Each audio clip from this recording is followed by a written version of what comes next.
नमस्कार. देव माझं अगदी स्वागत आहे. आज आपल्याबरोबर श्री हेमंत बापट आहेत. दादा आत्ताच नर्मदा परिक्रमे सेवासाठी जाऊन आलेत. तर दादांकडनं आपण जाणून घ्याव्या याची डोळा याची देही काय म्हणतात त्याला, की तुम्ही तिकडे काय बघितलं, काय अनुभवलं? ठीक आहे. श्रीराम. सर्वांना माझा नमस्कार. देव माझा चॅनलचे परत एकदा आभार की ते पूर्ण ज्ञानाची लूट सर्व प्रेक्षकांना रसिकांना करत आहे. नर्मदे हर. वास्तविक नर्मदा परिक्रमा हा एक दोन गोष्टीतनं अभ्यासणारा विषय आहे. आज काही वर्षापूर्वी नर्मदा हा विषय फक्त मेधा पाटकर नर्मदा आंदोलन असंच फक्त लोकांना माहिती होतं. पण जेव्हा श्रीयुत जगन्नाथ कुंटे यांनी नर्मदे हर हे पुस्तक लिहिलं, वास्तविक त्याच्या आधी नर्मदा परिक्रमा ह्यावरती गोनी दांडेकरांचं खूप मोठं उत्तम पुस्तक किंवा ग्रंथ आपण म्हणू आहे. पण मुळात तो कसा आहे की त्यांनी तो शास्त्रीय स्वरूपात मांडलेला आहे आणि कुंटे सरांनी तो आपल्याला जसा अनुभव येतो त्या अनुषंगाने तो त्या पुस्तकामध्ये त्यांनी वर्णन केलेलं आहे. आणि असं वाटतं की ते वर्णन केल्यानंतर ते बऱ्याच जणांना भावलं आणि लोकांची नर्मदेकडं ओढ वाढली असं मला वाटतं. कारण ज्या ऑब्झर्वेशन मी केलं तर त्याच्यातनं असं जाणवत आहे. मोहनाताई चितळे आहेत की त्यांनी बऱ्याच जणांनी त्यांचे व्हिडिओ पण बघितले असेल की ते दोघं जाऊन तिथं सेवा करतात.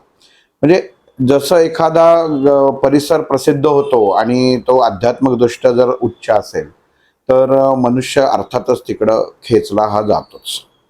आता माझं अगोदर मी 3 ते 4 वेळा ओंकारेश्वर किंवा बाकीचा जो परिसर आहे हा पाहून आलो होतो. पण ह्या वेळेचं जायचं कारण हे थोडंसं वेगळं होतं. आपल्याला सर्वांना माहिती आहे की नर्मदा परिक्रमा ही आता नवरात्र झाल्यानंतर सुरू होते किंवा चातुर्मास संपल्यानंतर ती नर्मदा परिक्रमावासी परिक्रमेला सुरुवात करतात. पण जसं काही माणसांना वेळेच्या अनुभवाने किंवा वेळेच्या अनुषंगाने त्याप्रमाणे ते आपली गणितं ठरवत असतात त्याला. तर त्याप्रमाणे नर्मदा जेव्हा आपण परिक्रमा सुरू करतो तेव्हा ओंकारेश्वराला पहिला संकल्प करून जे पहिलं स्थान असतं जिथं थांबायला लागतं ते आहे म्हणजे मोरटक्का. या मोरटक्क्याला श्रीपाद श्री वल्लभ आश्रम आहे, ज्या जळगावच्या सौ विद्याताई मुजुमदार ह्या चालवतात. त्यांच्या माझी 1-2 वर्षापासून ओळख आहे. ताईंकडे आम्ही जाऊन परिक्रमेच्या बघण्याच्या दृष्टिकोनातून गेलो होतो तेव्हा थांबलो होतो आणि त्याच्यानंतर ओळख वाढत गेली. आणि त्यांच्याकडं जे परिक्रमावासी येतात त्यांची सेवा त्या करतात. भोजन राहायची सोय त्या दिवशीची त्यांच्याकडे असते. आणि साधारण 1-2-2.5 महिन्यापूर्वी ताईंनी असं सांगितलं की नवरात्रामध्ये काही परिक्रमावासी आमच्याकडे येणार आहेत आणि इतर वेळी परिक्रमावासियांची सेवा करण्यासाठी स्वयंसेवक मिळतात, पण ह्या काळामध्ये मिळत नाहीत. त्याचं कारण असं की बहुतांश जणांच्या घरामध्ये नवरात्राची स्थापना असते, घटस्थापना असते. तर तुम्ही काही ह्याच्यामध्ये मदत करू शकाल का? मी म्हटलं ठीक आहे, कारण माझ्या घरामध्ये काही घट बसत नाहीत त्यामुळं माझं तर काही अडचण नव्हती. पण ते एकाचं काम नाही आहे, सामूहिक काम आहे. त्यामुळं मी आमचा जो गजानन ग्रुप आहे त्याच्यावरती हे टाकलं, म्हणजे माहिती टाकली की असं असं आपल्याला सेवेचा एक संधी मिळते की ज्यांना इच्छा असेल आणि ज्यांच्या घरी नवरात्र नसेल तर त्यांनी या सेवेचा लाभ घेण्यासाठी येऊ शकता. आणि त्याप्रमाणे संख्या ही मोजकीच हवी होती, कारण आमचा ग्रुप मोठा आहे, म्हणजे सगळ्यांनाच येऊन चालणारं नव्हतं. पण 6 ते 7 जणांची आवश्यकता होती. तर त्याप्रमाणे पटकन 6-7 जण तयार झाले आणि ठरलं मग की ताईंना कळवून टाकलं की नवरात्राच्या दिवशी आम्ही आपल्या इथं हजर होऊ. आता मी थोडक्यात पहिल्यापासून सांगतो की आपण कशी माहिती असावी. पुणे ते इंदूर, आपण इंदूरला जाऊनच मोरटक्क्याला जायला लागतं. रस्त्याने गेलात तर तुम्ही इंदूरच्या पुढंच मोरटक्का आहे, साधारण एक 70 ते 72 किलोमीटर आहे तो. पण आम्ही इथनं जसं आम्हाला 2 महिन्याचा अवधी होता त्यामुळे आम्ही पुणे इंदूर इंडिगो फ्लाईटचं बुकिंग केलं होतं, जी रात्री 1:50 पुण्यावरनं सुटते. तर त्याचं बुकिंग केलं होतं सर्व पितरी अमावस्येच्या दिवशी, म्हणजे नवरात्राची पहाट झालेला. आणि आम्ही सर्वजण तिथं सेवेच्या पूर्ण काय काय आश्रमात आपण करायला पाहिजे किंवा काय सेवा करायची किंवा कशा प्रकारे आश्रम सजवायचा, कारण जिथं आश्रम आहे तिथं पुढं एक हॉल सदृश्य जागा आहे की जिथं परिक्रमावासी थांबतात, भोजनाची व्यवस्था आहे. आता ताईंनी वरती पण एक पहिला मजला बांधला आहे की जे जास्त माणसं आली तर वरती ते राहायची सोय करतात. पण त्यांनी एक मर्यादा ठेवली की एक साधारण मॅक्झिमम 21 जणच त्या आश्रमात स्वीकारतात, कारण आपल्याला वाटतं पण एक एका स्त्रीला आणि संडास बाथरूमच्याही अडचण सगळ्याजण जास्त मोठा ग्रुप आला तर होऊ शकते, असं होऊ नये म्हणून त्यांनी एक लिमिटेशन ठेवलेलं आहे. दुसरी गोष्ट, त्या आश्रमाच्या मागच्या बाजूला श्रीपाद श्रीवल्लभांची त्यांनी अतिशय सुंदर कुटी उभारलेली आहे की ज्यांना आश्रम जेव्हा साधक येतो किंवा परिक्रमावासीवाले येतात तेव्हा थोडीशी विश्रांती घेतल्यानंतर त्या कुटीमध्ये ते साधना करू शकतात. त्याच्या अनुषंगाने त्यांच्याकडं पोथी वगैरे सुद्धा उपलब्ध त्या करून देतात. त्याच्यामध्ये उत्तम भोजन हे त्यांचं वैशिष्ट्य आहे. स्वतः त्या अन्नपूर्णा जसं म्हणतं ना, एखाद्यावर प्रसन्न असते तशी त्यांच्यावरती प्रसन्न आहे, छानपैकी भोजन करतात. आणि आपण जेव्हा आम्ही इंदूरला पोहोचलो तर आता इथे एक गंमत सांगतो की आपण जेव्हा एखादं उद्दिष्ट ठेवून जातो, एखाद्या आपण फिरायला जाणं हे वेगळं असतं, पण एखाद्या सेवेचं उद्दिष्ट जेव्हा मनुष्य मनामध्ये धरून जातो तेव्हा परमेश्वर आणि आपण ह्याच्यामध्ये एक प्रकारची स्पर्धा चालू होते. हे मी सगळं आत्ता आम्ही 6 जणांनी अनुभवलं म्हणून सांगतो. इंदूरला आम्ही उतरलो आणि तिथून मग आम्ही गाडी केली होती. अर्थात अजून एक करंदीकर काका म्हणून उज्जैनला राहतात की जे परिक्रमावासियांची सोय करतात. खूप मोठी सेवा आहे काकांची. तर त्यांच्या ओळखीने एक गाडी ठरवली आणि इंदूरवरनं आम्ही वेळेत आमचं फ्लाईट लँड झालं. तिथनं आम्ही गाडीवाले पण आले होते, निघालो आणि थोडं पुढं गेलो, कारण 2:30-2:45च्या सुमारास फ्लाईट पोचतं इंदोरला. आणि तिथनं पुढं मोरटक्क्याला जायचं, जो एक 30 ते 35 किलोमीटरचा घाट आहे आणि सध्या रस्त्याचं काम चालू असल्यामुळे प्रचंड खड्डे आहेत. तर आमचा प्रवास सुरू झाला आणि मग मी ड्रायव्हरला म्हटलं, आता तुम्हाला चहा वगैरे घ्यायचा असेल तर थोडं तुम्ही थांबा, चहा घ्या आणि मग आपण पुढं जाऊ. आणि इथनं खरं आमची ह्या परिक्रमामध्ये परीक्षा परमेश्वरांनी घेणं सुरू केलं. म्हणजे आम्ही चहा प्यायला आणि चहा प्यायल्यानंतर त्या अंधाऱ्या ठिकाणी गाडी चालूच होईना. मग आम्ही थोडंसं हे झालं की काय गाडी चालू होत नाहीये, पण अडचण गाडीमध्ये कोणी कधी येईल काही सांगता येत नाही. मग त्यांनी पहाटे त्यांच्या कोणा ओळखीच्यांना फोन करून वगैरे विचारलं. मग त्यांनी सांगितलं थोडीशी गार होऊ दे. म्हटलं ठीक आहे. गाडी चालू झाली आणि असं लक्षात आलं की गाडीचे जे हेडलाईट आहेत ते दोन्ही गेलेले आहेत आणि गाडीमधला AC बंद पडला. म्हणजे आम्ही जेव्हा हे सुरू केलं इथपासनं आमची परीक्षा खरंच परमेश्वरांनी घेणं सुरू केलं होतं. पण त्या ड्रायव्हरचं कौशल्य की आम्ही असं जीव मुठीत धरून, मुठीत एवढ्यासाठी म्हटलं की इतका मोठे मोठे खड्डे होते आणि गाडीची एकंदरीत म्हणजे लाईटच नाही, AC नाही, गाडीमध्ये बंद पडते. माझ्यासमोर 4 माता भगिनी होत्या, आम्ही दोघं जेंट्स होतो इथनं जाणारे. त्यामुळं तसं आपण म्हटलं तर आपण निर्मनुष्य ह्या ठिकाणूनच प्रवास होता तो. पण परमेश्वरावरती विश्वास होता आणि प्रत्येक परीक्षेला तिथंच आमचं ठरलं की आपल्याला जे काही येईल ती आता परीक्षेचा पेपर आपला चालू झालेला आहे. आणि आम्ही सर्वजण शांतपणे बसून साधारण पहाटे जो रस्ता 2 तासाचा आहे मॅक्झिमम, म्हणजे इंदूर ते मोरटक्का, तो आम्हाला पार करायला जवळजवळ 4.5 ते 5 तास लागले. कारण अतिशय अवजड वाहनं समोरनं येत होती आणि गाडीची ही कंडिशन. पण आम्ही तसंच त्या ड्रायव्हरचं कौशल्य, सारथी आपण जसं म्हणतो की भगवान श्रीकृष्ण हाच जगाचा सारथी, तसं त्या ड्रायव्हरच्या स्वरूपात तो भगवान श्रीकृष्ण त्या दिवशी गाडी चालवत होता. आम्ही मोरटक्क्याला पहाटे पोचलो. साधारण 5:45ला आम्ही पोचलो असो तिथं. मग ताईंना सगळ्यांची ओळख करून दिली. चहा आम्ही घेतला आणि इतके दमलो होतो मानसिक, कारण वास्तविक पुणे ते इंदूर प्रवास सुखावा 1 तासाचा होता. पण पुढं जो आम्हाला सगळ्यांच्या मनामध्ये एक भीती होती, या सर्व ह्याच्यातनं एक डिप्रेशन प्रमाणे आम्ही गेलो होतो. आणि गंमत म्हणजे की आम्ही ज्यावेळी त्या मोरटक्क्याला पोचलो, जसं एखाद्या वाळवंटात वातावरण किंवा तापमान असावं तसं तापमान त्या दिवशी तिथं होतं. की पहाटे 5:30 5:45ला आमच्या सगळ्यांच्या अंगातनं अक्षरशः घामाच्या धारा वाहत होत्या. की काय म्हणजे हेच नव्हतं. म्हणजे ताई सुद्धा म्हणाल्या की वातावरण कालपर्यंत इथं उत्तम होतं, आज माहीत नाही एवढं कसं काय हे झालं. पण ठीक आहे म्हटलं, काही हरकत नाही, जर कदाचित पुढं नीट होईल. मग आम्ही सर्वांनी त्या दिवशी पहाटे बाजूलाच आश्रमाच्या 2 मिनिटावरती मैया वाहत होती, ते गाडीतनं दर्शन मैयेचं घेतलंच होतं.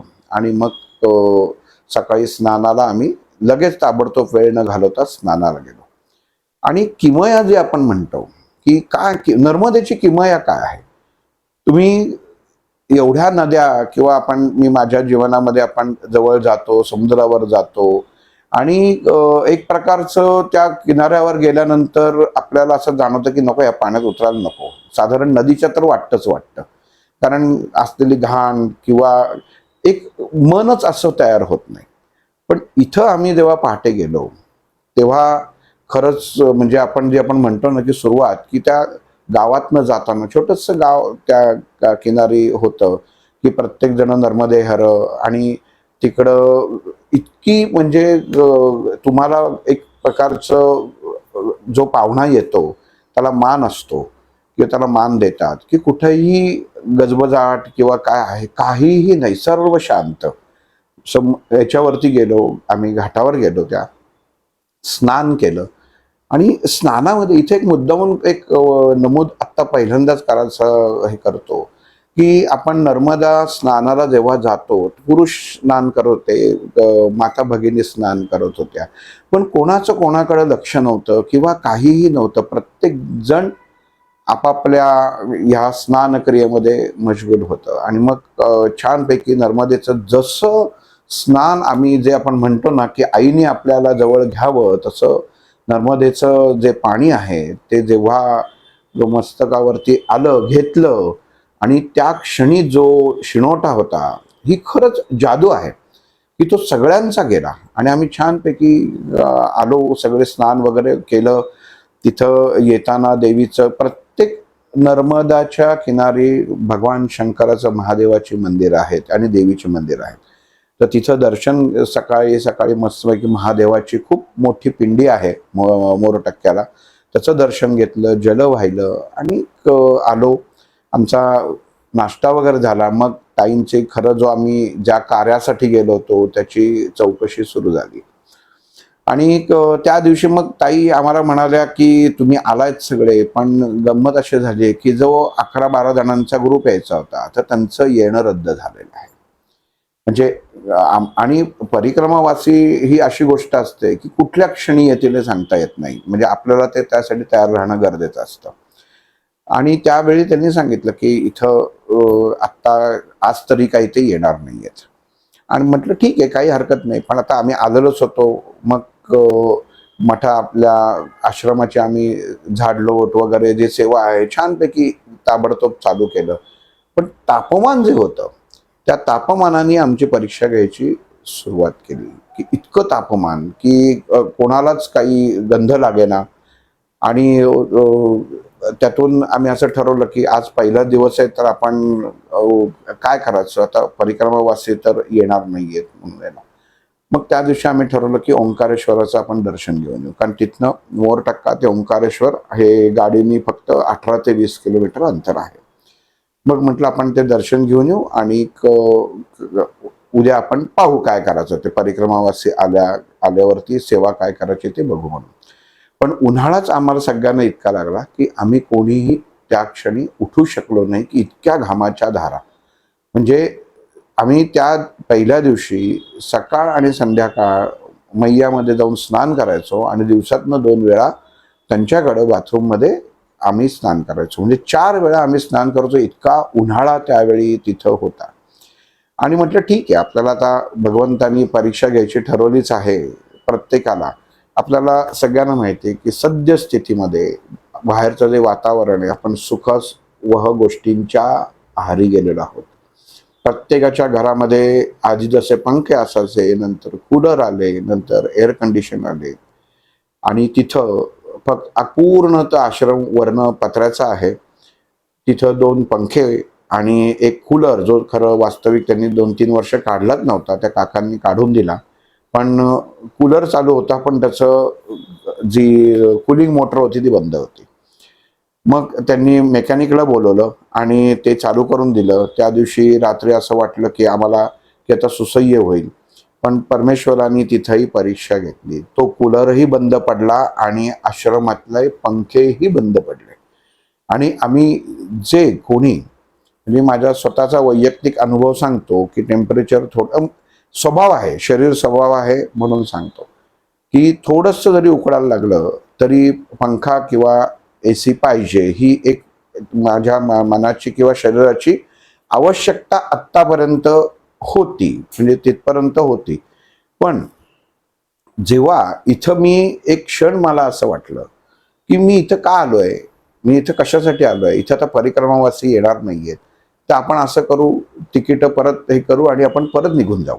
एक मनामध्ये विचार आला, कारण इतकी गरमी माझ्या जीवनात कधी पाहिलेलीच नाही. त्यातून पत्र्याच्या ह्याच्या आम्ही आश्रमावरती पत्रे होते, समोर झाडाचं एक पान हलत नव्हतं आणि कोणालाही गरमीनी काही सुचत नव्हतं. त्या ह्याच्यामध्ये पंखे बंद, सर्व बंद, सर्व दृष्टिकोनातनं सर्व बंद. मग पंखा चालू केला, इलेक्ट्रिशियन येऊन पंखा चालू केला तर लाईट गेले. आणि तिथलं लाईट जायचं प्रमाण असं आहे की आले तर लगेच येतात, नाहीतर 5-6 तास येत नाही किंवा 3-3 दिवस लाईट येत नाहीत. हे तिथलं त्या गोष्टी आम्हाला माहीत नव्हत्या. पण ते गेले, म्हणजे लाईट गेले. आणि एकंदरीत म्हणजे काय की जी परिस्थिती होती तिथं शांतपणे बाहेर येऊन बसलो. तिथं श्रीपाद श्री वल्लभांची कुटी आहे, तिथं तुळशी वृंदावन आहे, तिथं येऊन थांबलो. आणि एक प्रकारे जरा मनामध्ये असं म्हटलं की इथं मला येऊन खूपच मनस्ताप झाला की आपण उगाच आलो, आता आपण परत जायला पाहिजे. कारण माझ्याबरोबर आलेल्या प्रत्येकाची जबाबदारी शारीरिक मानसिक ही माझ्यावरती होती. त्या क्षणी गुरूंनी ताबडतोब हलवलं की जेव्हा आपण सेवा करतो तेव्हा सुखाच्या गोष्टींचा विचार करायचा नसतो, भौतिक गोष्टींचा विचार करायचा नसतो. एखादी गोष्ट जर आपल्याला मिळाली नाही, जे शरीराला सुखावह, मनाला सुखावह असेल, तर ती गोष्ट तुमच्या साधनेच्या मध्ये बाधा उत्पन्न करते, असं त्यांनी मला त्या क्षणी सांगितलं. त्यामुळे तू घाबरू नकोस म्हणाले, तुला काही होत नाही, तुझी परीक्षा आहे आणि हे तुला आत्ताशी पहिला दिवस आहे, अजून पुढचे दिवस काढायचे आहेत. पण मला खात्री आहे, एवढं त्याच्यामध्ये त्यांचे आवाज आला. आणि त्या क्षणी म्हणजे तो क्षणच असा असतो गुरुचा सांगायचा की मला पंखा मिळत नाहीये, मी पंख्याकडे झोपू शकत नाहीये, तापमान जास्त आहे, ह्या गोष्टी मी त्या क्षणी विसरून गेलो.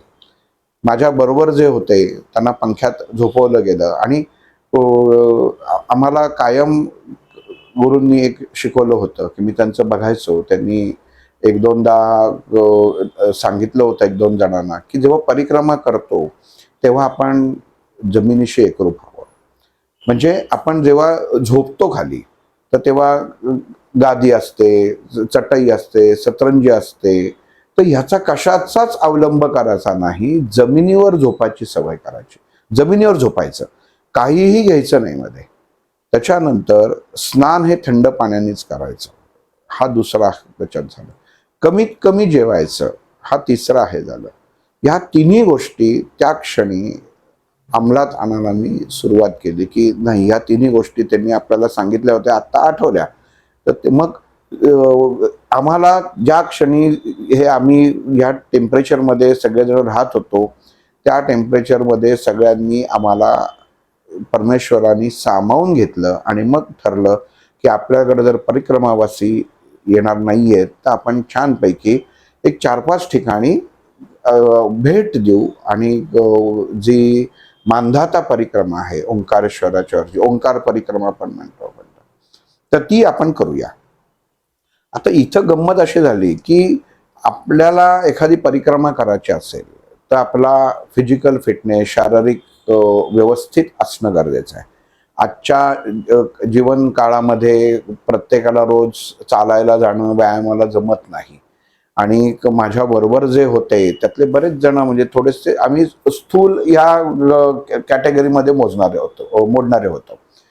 पण म्हटलं ठीक आहे, चला जाऊ आपण, कारण जास्त नाही आहे, 19 ते 20 किलोमीटरचीच ती मांधाता परिक्रमा आहे. आणि चढ उतार आहेत, पण ऊन इतकं प्रचंड होतं, पण करायचं हे ठरलं की आपण त्याला जाऊ. मग दुसऱ्या दिवशी आम्ही पहाटे 5 वाजता ह्या परिक्रमेला निघालो, मांधाता परिक्रमेला निघालो. आणि 4:15 पर्यंत आम्ही ओंकारेश्वराच्या मंदिरात पोचलो.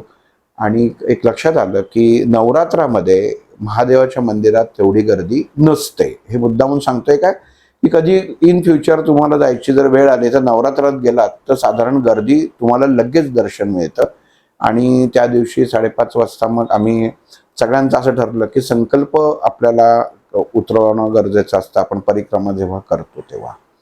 पण मी अर्थातच माझ्या गुरूंच्या शब्दांवरती चालणारा असल्यामुळे मी त्यांना म्हटलं आपण ओंकारेश्वराचं महादेवाचं दर्शन घेतलंय तर इथं आपण त्यालाच सांगू की आम्ही आता परिक्रमा सुरू करत आहोत, तर तू आमच्या बरोबर तू असणं गरजेचं आहे, एवढं आपण मनामध्ये आपण सांगू. आणि त्याला जे जल व्हायचं असतं तिथं जल वाहतात पिंडीला, तर ते तेवढं वाहून आम्ही चालायला सुरुवात केली. आता इथं काय असतं, प्रत्येक परिक्रमा जेव्हा आपण मनुष्य करतो ना तर तेव्हा काही नियम असतात. तर पहिला नियम असा असतो की जरी आपण ग्रुपनी गेलो किंवा नवरा बायको जरी गेलो तरी गप्पा मारत जायचं नाही. हा एक पहिला नियम असतो, कारण ती परिक्रमा असते, त्या देवतेला, त्या तत्वाला तुम्ही एकटे एकरूप होणारे असता. आणि परिक्रमा कशी करायची हे आमच्या डॉक्टरांनी मागं एकदा सांगितलेलं होतं की कशी असावी. मग आम्ही तिथं आलो आणि प्रत्येकानं मग आम्ही बरोबरच होतो आम्ही सगळे चालताना, पण सांगितलं की कोणी शक्यतो थांबू नका किंवा गप्पा मारत मारत आपण इथं आलेलो नाहीये.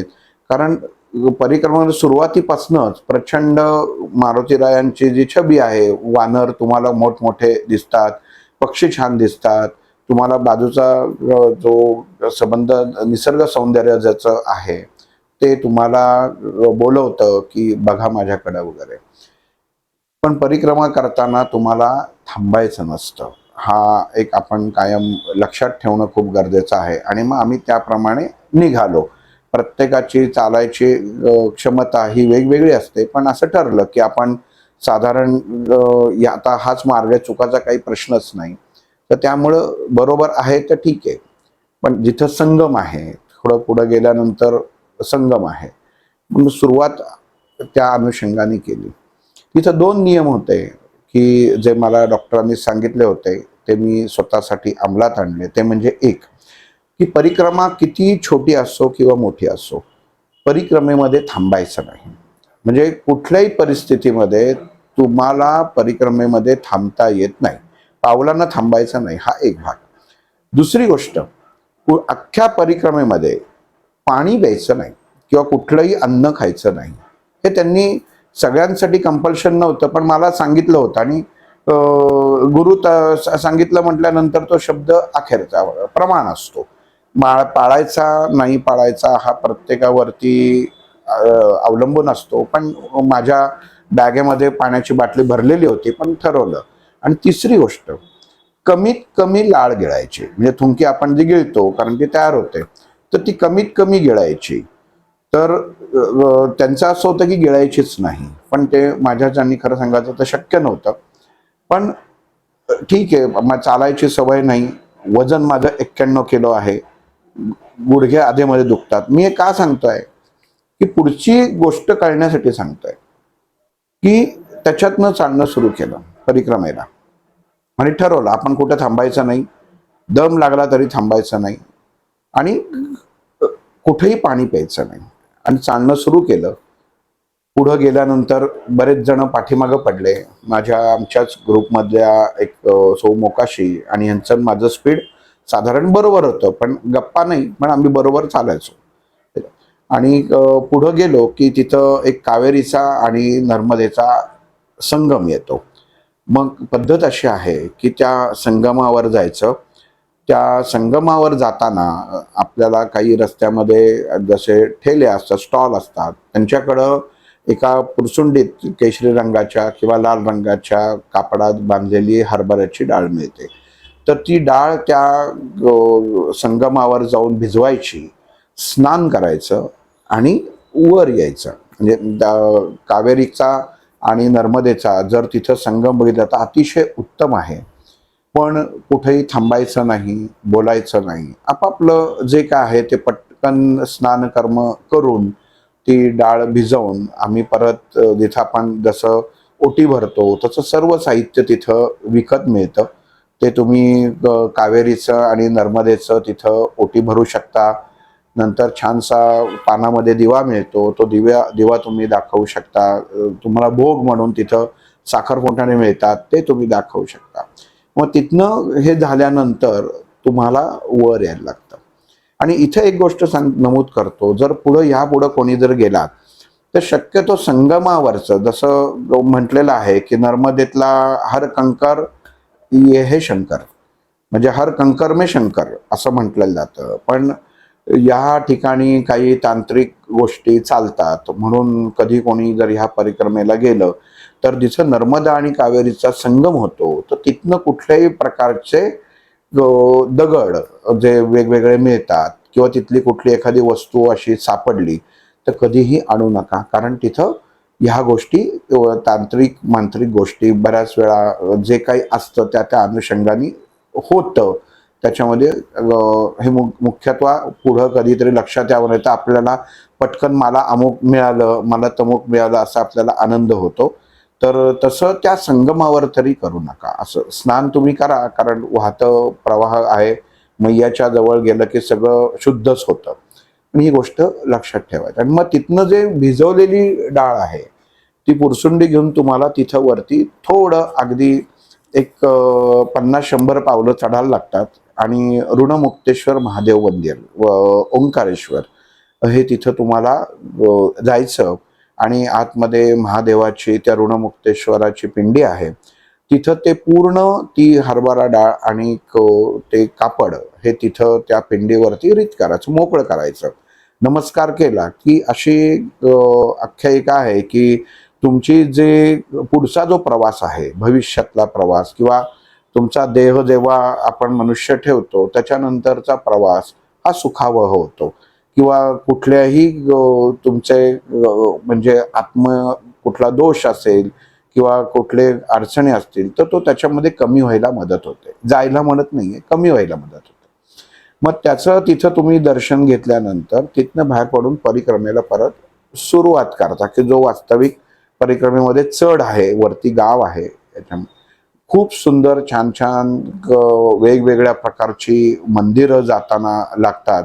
मुख्यत्वे जी काही मंदिरं आहेत त्यांचं दर्शन, प्रत्येक घरामध्ये नर्मदा मैयाची मूर्ती स्थापित केलेली आहे आणि उत्तम प्रकारे छानपैकी पुढं सगळं सारवलेलं असतं. कुणाचंही कुठे म्हणजे काय आपण तिथं प्राप्त करतो हे महत्वाचं आहे की मनाची शांती. आणि इथं तुम्हाला मुळात म्हणजे बोलायचं नाही.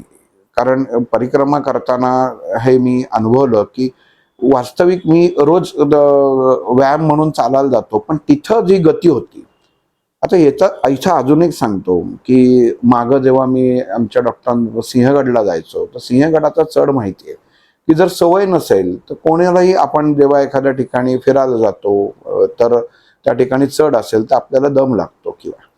पण परिक्रमा जेव्हा तुम्ही करता तर तेव्हा डॉक्टरांनी एक प्रकारचा कुंभक मला शिकवलेला होता की म्हणजे आपण म्हणतो ना की आपला देह तो एका सेकंदात परत चार्ज करायचा, म्हणजे फास्ट चार्जिंग. आता मोबाईलच्या ह्याच्यामध्ये जर भाषेत म्हणायचं झालं तर फास्ट चार्जिंग त्याच्यात.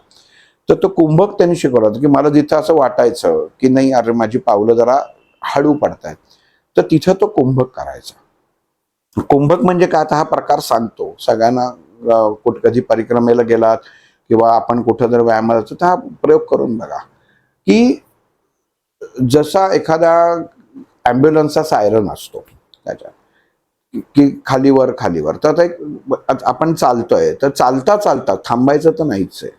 आणि कुंभकामध्ये श्वासाला रोखून धरायला लागतं. कुंभकाचे अनेक प्रकार आहेत, पण हा जो प्रकार त्यांनी मला सांगितला होता, की चालता चालता आपली फुफ्फुसं पण स्वच्छ होतात आणि तुमच्या देहामध्ये उत्तम प्रकारे ऊर्जा त्या क्षणी निर्माण होते. तर जाता तो श्वास घेतला आणि ओम हा शब्द जो आहे तो ओमचा उच्चार ओ, ॲम्ब्युलन्सचा आवाज बघा, ॲम्ब्युलन्सचा जो सायरनचा आवाज आहे ना, हा असा असतो. तर हा कोणाला ऐकू नाही द्यायचा, हा मनात म्हणायचा. म्हणजे ओठ बंद करायचे हा म्हणताना. फक्त तुम्हाला मी म्हणून दाखवलं कसं म्हणायचं ते. तो हे जेव्हा म्हणता तर एक क्षण असा येतो की कपाळावरती दाब उत्पन्न होतं. हे तुम्ही करून बघा. आणि हा जेव्हा दाब उत्पन्न होतो तेव्हा देहामधली ऊर्जा ही तुमची 4 पट वाढते. म्हणजे तुम्हाला जिथं तुम्ही थकलेले असताना तेव्हा त्या क्षणात तुमच्या देहामध्ये नवीन ऊर्जा उत्पन्न होते आणि तुम्ही चालू शकता. हा परिक्रमेतला एक म्हणजे भाग आहे की तो समजून घ्यायला, की आपण एखाद्याला अप्रूप वाटतं किती हा गुरूंच्या आज्ञेत असतो किंवा गुरुचे, की न थांबता गेला किंवा याच्यात. पण काही क्रिया ज्या अशा असतात या गुरूंकडनं आलेल्या असतात, की एक टेक्निक असतं, पद्धत असते, की त्यातनं आपण अवलंबलं तर प्रत्येक व्यक्ती हे सहज साध्य करू शकतो त्याच्यात. मग ह्याच्यातनं पुढे गेल्यानंतर असं लक्षात आलं की आपण थोडंसं एका बाजूला चाललोय. म्हणजे एक ठिकाणी माझा मार्ग थोडा चुकला, 2 रस्ते होते. मग परत आलो आणि त्या माणसाला विचारलं की परिक्रमेचा मार्ग कुठला. मग जी व्यक्ती मला त्या क्षणी भेटली ती एक ह्याची म्हणजे साधू टाईपच होती आणि उलटी येणारी होती. तर मी त्यांना म्हटलं, परिक्रमा करके आहे म्हटलं, जय नर्मदे हर. कारण तिथं काय आहे की तुम्ही जर अहो येता का जरा मदतीला किंवा कोणाला हाक मारली तर तुम्हाला उत्तर मिळत नाही. पण नुसतं नर्मदे हर म्हटलं ना की तुम्हाला आपोआप समोरनं उत्तर येतं. हा अनुभव सुद्धा तिथंच येऊ शकतो. आणि मग त्यांनी सांगितलं की आप यहाँ से जाओ. आणि ते म्हणले की क्यों आपने देखा नहीं कि जब से नर्मदा का परिक्रमा ये मानधाता का चालू हुआ तब से भगवत गीता का पाठ लिखा हुआ है आपके बाजू में. तर म्हटलं अरे खरंच की, म्हणजे माझ्या ते लक्षात होतं पण तो रस्ता विसरला गेला. तर तेव्हा तिथं त्या बाजूला ते हे नव्हते. तर एक लक्षात घे, भगवद्गीतेतले श्लोक आपल्या उजव्या हाताला मोठमोठ्या एवढ्या अशा याच्यावरती शिलेवरती आपण आता संगमरवरावरती कोरून लिहिलेले आहेत. म्हणजे कुठेही मार्ग चुकाचा प्रश्नच येत नाही. आणि मग त्यातनं पुढं जायला सुरुवात केली. आणि पुढं मग तुम्हाला 2-3 मंदिर लागतात. एक अतिशय खूप उंच एक पिंडी असलेलं जुनं मंदिर आहे. आणि त्याच्या वरती जाऊन तुम्हाला नर्मदाचं दर्शन घेता येतं. पण आम्ही गेलो त्या दिवशी ते ठिकाण आता बंद केलंय. पण पिंडीचा जो लिंगाचा आकार आहे तो अक्षरशः छताला लागेल एवढा मोठा आकार आहे तिथं. म्हणजे खूप जुन्या काळचं मंदिर आहे. अशी बरेच मंदिरं या मानधाता परिक्रमेमध्ये तुम्हाला दिसतात. आणि खूप प्रकारची वानर तुम्हाला रस्ता पण अडवतात. आमचाही ग्रुपमधल्या एकांचा रस्ता पूर्ण पायऱ्यांवरतीच बसले. तुम्ही पलीकडे जाणारच कसे, जाऊच शकत नाही. आपण जी गोष्ट वाचली होती की भीमाचा रस्ता वानरांनी शेपूट आडवी करून अडवला, अगदी तसंच त्याच्यात. पण आम्ही दोघं ते बाजूतनं गेलो होतो. पण आपल्याला ती सवय नसते एवढी वानरांची टोळी बघायची आणि त्याला सामोरं जायची. पण त्यांनी सुद्धा परमेश्वर कृपेने ते वानरं बाजूला झाली आणि मग आम्ही पुढं दर्शन करून पुढं गेलो.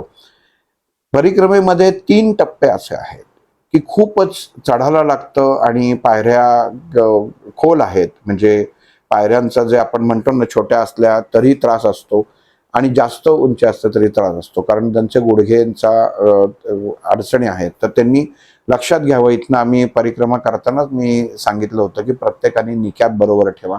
त्यामुळे ह्यापुढं कधी ह्या परिक्रमेला गेला तर निकॅप जरूर आपल्या परिधान करा, म्हणजे आपल्याला तो त्रास येत नाही. शरीराचं वजन आपल्याला सवय नसते, तर त्यामुळे तो त्रास होत नाही. आणि मग ही परिक्रमा आम्ही बरोबर, एक पंडित जे होते तर ते सुद्धा रस्त्यामध्ये मध्ये आले, पण बरोबरच्या ज्या रेणुताई होत्या त्या बोलत, आम्ही हे चाललो होतो, बोलायचं नाही हे व्रत एक होतच, पण त्या बोलता बोलत बोलत माहिती घेत होत्या तिथल्या परिसराची. आणि मग पुढे गेल्यानंतर शंकराचार्यांचा जो भव्य पुतळा उभारला आहे त्याचं दर्शन झालं. खूप सुंदर पुतळा उभारलेला आहे शंकराचार्यांचा, की जो खालनं आपण ओंकारेश्वरला गेलो तर तिथनंही दिसतो, पण जिथं तो उभारला आहे तो परिसर खूप सुंदर आहे.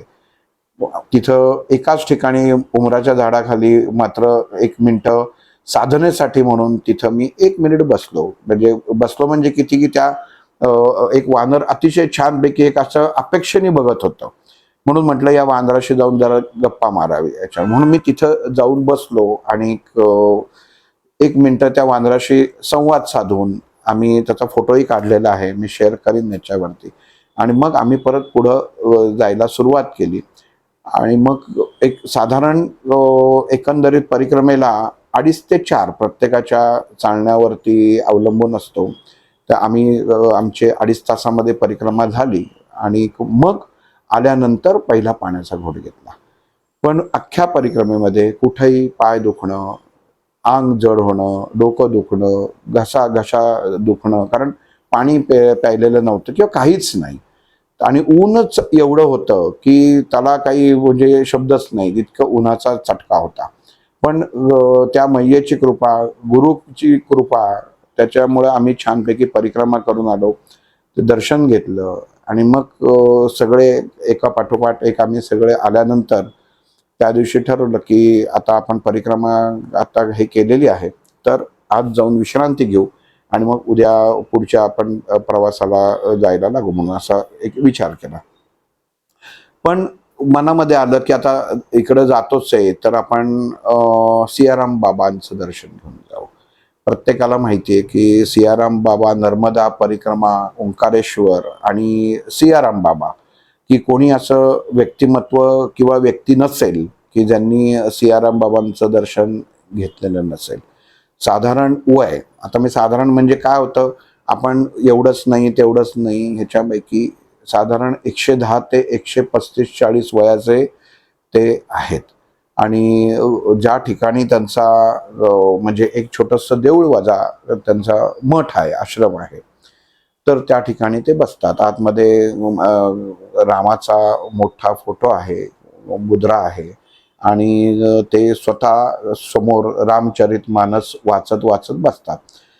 आणि असं म्हणतात की जिथं त्यांचं आश्रम आहे, की म्हणजे छोटं जे एक छोटी जागा आहे 10 बाय 10 ची, तर त्याच्या समोर बरोबर एक वृक्ष आहे आणि तिथं असा चारी बाजूनी लिंपलेलं एक बांधकाम आहे, की मारुतीनी त्यांना तिथं दर्शन दिलं होतं आणि तिथं तो मारुती आतमध्ये आहे असं सगळेच जण मानतात. तिथल्या बाबांच्या 2 गोष्टी म्हणजे की आज एवढी वर्ष झाली, कमरेला फक्त एक छोटीशी चिंधी, याच्या व्यतिरिक्त अंगावर कुठल्याही ऋतूमध्ये ते एकही कपडा घालत नाही. त्याच्यानंतर प्रत्येकाकडनं 10 रुपये ते घेतात आणि ते समाजसेवेसाठी वापरतात.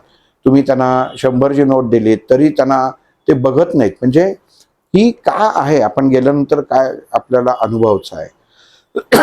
की 100ची नोट दिली तरी तुम्हाला ते वरचे सगळे 90 रुपये परत देतील. ज्यांच्याकडे 500ची नोट आहे ते तुम्हाला 490 रुपये जे आहेत ते तुम्हाला परत देतील. असं म्हणतात की काही फॉरेनर्स मदतीला आले होते तिकडं, त्यांनी काही डॉलर्स दिले, तर त्यांनी त्यातनं 10 रुपयेच घेतले, बाकीचे परत केले. गव्हर्नमेंटनी त्यांना असं मागं पूर आला होता आणि त्या पुरामध्ये त्यांचा आश्रम म्हणजे पाणी शिरलं होतं, तर तेव्हा त्यांना काही कोटींची मदत त्यांनी परत आश्रम उभारायला दिली होती. त्यांनी सर्वच्या सर्व मदत गव्हर्नमेंटला परत केली. उलटे गव्हर्नमेंटला जे जमा झालेले होते ते पैसे दिले की तुम्ही समाजासाठी याचा वापर करा. म्हणजे असं हे एक आपण फक्त संत नाही तर समाजकार्य सुद्धा करणारं उत्तम आणि खूप आध्यात्मिक दृष्ट्या तेजस्वी व्यक्तिमत्व आहे की दर्शनाला तुम्ही तिथे गेलात तर सियाराम बाबांच्या दर्शनाला अगदी जरूर जाणं गरजेचं आहे. दुसरी गोष्ट त्यांचं वैशिष्ट्य असं आहे की ते अग्नी काडेपेटीन नाही तर मंत्रांनी प्रज्वलित करतात. हे बरेच त्याचे व्हिडिओ सुद्धा तुम्ही आपल्या यूट्यूबवर बघू शकता.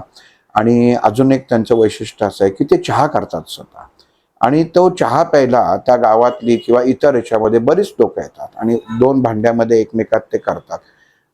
म्हणजे आपण एका भांड्यात किती जणांचा चहा करतो तर ते आपल्याला मोजमाप आपल्याला साधारण कळतं. पण जेवढी लोक चहा पिऊन जातात त्यातला चहा काही संपत नाही. हा एक मोठा तिथला एक चमत्कार आहे की ते ह्या काही गोष्टी तुम्ही जाऊन बघणं गरजेचं आहे. इथं एक गोष्ट नमूद करू सांगतो की आता जसं सांगितलं की ते म्हणजे मंत्राग्नी अग्नी प्रज्वलित करतात. आता काय असतं आपल्याला वाटतं की छोटीशी पंटी पेटवलाय दिवा पेटवलाय तर मग कुठं मंत्राने केलं, आम्ही गेलो तेव्हा ते काडेपेटी वापरली. तर तसं नसतं. काही साधना अशा असतात की विशिष्ट कृतीसाठी या सिद्धींचा वापर केला जातो. तर हे प्रत्येकाने लक्षात घेणं गरजेचं आहे. कारण काय होतं आपल्याकडं बघायचा दृष्टिकोन जो आहे ना हा माणसाचा तो थोडासा संशयी आहे. तर त्यामुळं ह्या गोष्टी लक्षात घेणं गरजेचं आहे. आणि आम्ही ज्या दिवशी गेलो त्या दिवशी आम्हाला बाबांचं बाहेरच दर्शन झालं. देवीची पूजा चालू होती. ते देवीची पूजा करत होते आणि तिथं छानपैकी बाबांचं दर्शन भोग म्हणून त्यांनी केलेला चहा हा घेऊन आम्ही तिथनं आमच्या आश्रमामध्ये परत आलो याच्यामध्ये. आणि मग दुसऱ्या दिवशी असं ठरवलं. आणि आता इथं कशी गंमत झाली होती की सगळ्यांना ह्या उष्णतेची किंवा तिथल्या वातावरणाची एक दिवसामध्येच मैयांनी सवय लावून ठेवलेली होती. आणि दुसऱ्या दिवशी माहेश्वरला जायचं आमचं ठरलं की माहेश्वरला आपण जाऊन बघू. आता याला गाडीची अडचण आमची तशीच होती त्यामुळं तो एक भाग आमचा त्रासदायक. पण सगळ्यांना म्हटलं की ठीक आहे आपल्याला परमेश्वराने जर असंच प्रवास करायचा आहे जर नेमून दिलेला आहे तर आपल्याला ती अडचण आणि तो प्रसंग स्वीकारणं गरजेचं आहे की आपण जेवढा त्याग करू शकतो. इथे एक गोष्ट अहमभावाने सांगत नाही पण सांगतो की पंखा असल्याशिवाय मला झोप लागतच नाही. म्हणजे काही खायला नसलं तरी चालेल. ही तिथपर्यंत असा मी जेव्हा होतो तेव्हापर्यंतची माझी एक समजूत होती. पण जेव्हा त्या क्षणी करून सांगितलं की तुला काही नाही, तुला सगळ्याची सवय पाहिजे. आणि जिथं पंखा नव्हता त्याच्या खाली जमिनीवर मी त्यावेळी झोपलेलो आहे आणि हे अनुभवलेलं आहे की आपल्याला देहाला आपण जो रोजच्या जीवनामध्ये जे सुख समृद्धीने आपण जे स्वीकारत असतो ना तर देहाला आपणच आपल्या देहाचं वाट लावत असतो. म्हणजे आपणच चुकीचे संस्कार आपल्या देहावरती करत असतो. नंतर माहेश्वरला जायचं ठरलं. पण त्या दिवशी एक गंमत अशी झाली की आमच्याच ग्रुपमधल्या ज्या एक होत्या त्यांना माहीत नाही काय झालं पण त्या अगदी बेशुद्ध अवस्थेतच गेल्यासारखं झालं. म्हणजे 4 ते 5 तास आम्ही त्यांना विविध प्रकारे हाक मारून आश्रमातच आम्ही होतो तेव्हा उठवायचा प्रयत्न केला पण त्यांचे डोळे काही उघडत नव्हते की आता काय करायचं. म्हणजे आपण पुढचं सगळं रद्द करून पुण्याला परत आजच्या ह्यांनी यावं का इथपर्यंत विचार माझा फिक्स झाला होता की आता ह्याच्यातनं आपण येऊ म्हणून पहिला.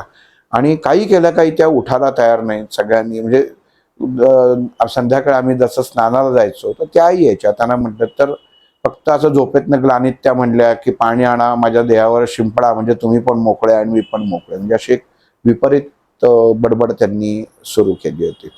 वास्तविक ही बडबड चालू करायचं कारणही वेगळं होतं की आपण जसं सांगितलं की एखाद्या जागेवरती गेलो तर प्रत्येक जागेमध्ये काही कंपनं असतात.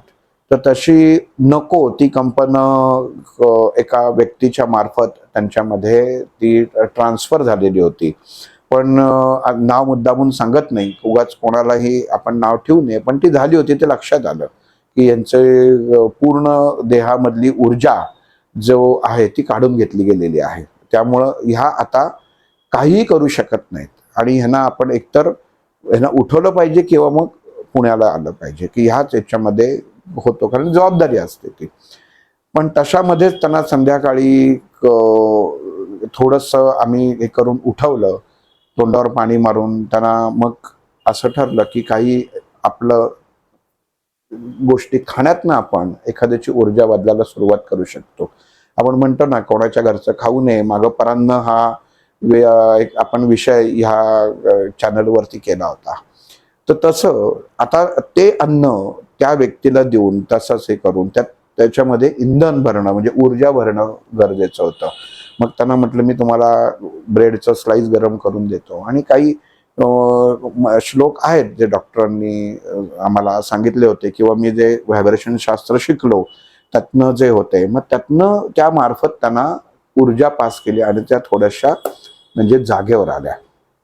आणि दुसऱ्या दिवशी म्हटलं आता परत आपण म्हटलं स्नान करू. सकाळी आम्ही नर्मदेवरती स्नान केलं आणि माहेश्वरला जायला निघालो. पण त्यांच्या डोळ्यावरची ग्लानी आणि झापड काही हालत नव्हती. म्हणजे पूर्ण एनर्जी डाऊन झाली होती. गाडीमध्ये त्या बसल्या पण मग म्हटलं तुम्हाला आता आपण प्रवास करायचा आहे, सगळं फिरायचं आहे, तर तुम्हाला जागेवर येणं गरजेचं आहे.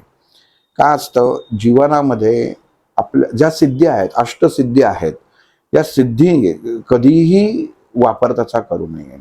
त्यातल्या 6 सिद्धी व्हायब्रेशन शास्त्रामध्ये देगलूरकर सरांकडनं प्राप्त झालेल्या आहेत किंवा त्या शिकलेलो आहे मी की त्याचा वापर कसा करायचा, कुठल्या वेळी करायचा. आजपर्यंत खरं सांगायचं तर वापर त्याचा 2दाच केला गेला आहे. पण इथं असं वाटलं की नाही आता यांना एनर्जीची खूप गरज आहे. मग गाडीतच त्यांना म्हटलं की तुम्ही एक काही सिक्वेन्समध्ये त्यांना मी उजव्या हाताची बोटं धरायला सांगितली आणि म्हटलं तुम्ही त्याप्रमाणे धरा आणि आपण तुमची ऊर्जा एनर्जी जी आहे ती आपण बदलून टाकू म्हणून. आणि मग तो पहिल्यांदा त्या अष्टसिद्धीमधल्या 6 सिद्धी ज्या आहेत त्यातला एकाचा वापर त्यावेळी मी तो केला.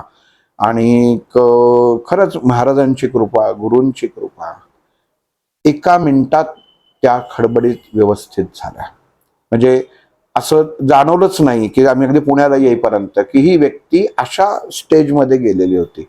हे सांगायचं कारण असं की सिद्धी आपल्या भारतीय मंत्रशास्त्रात किंवा ह्याच्यामध्ये इतक्या ताकदवान आहेत, मंत्रशास्त्रच इतकं प्रगत आहे की त्याचा आपण अभ्यासणं गरजेचं असतं.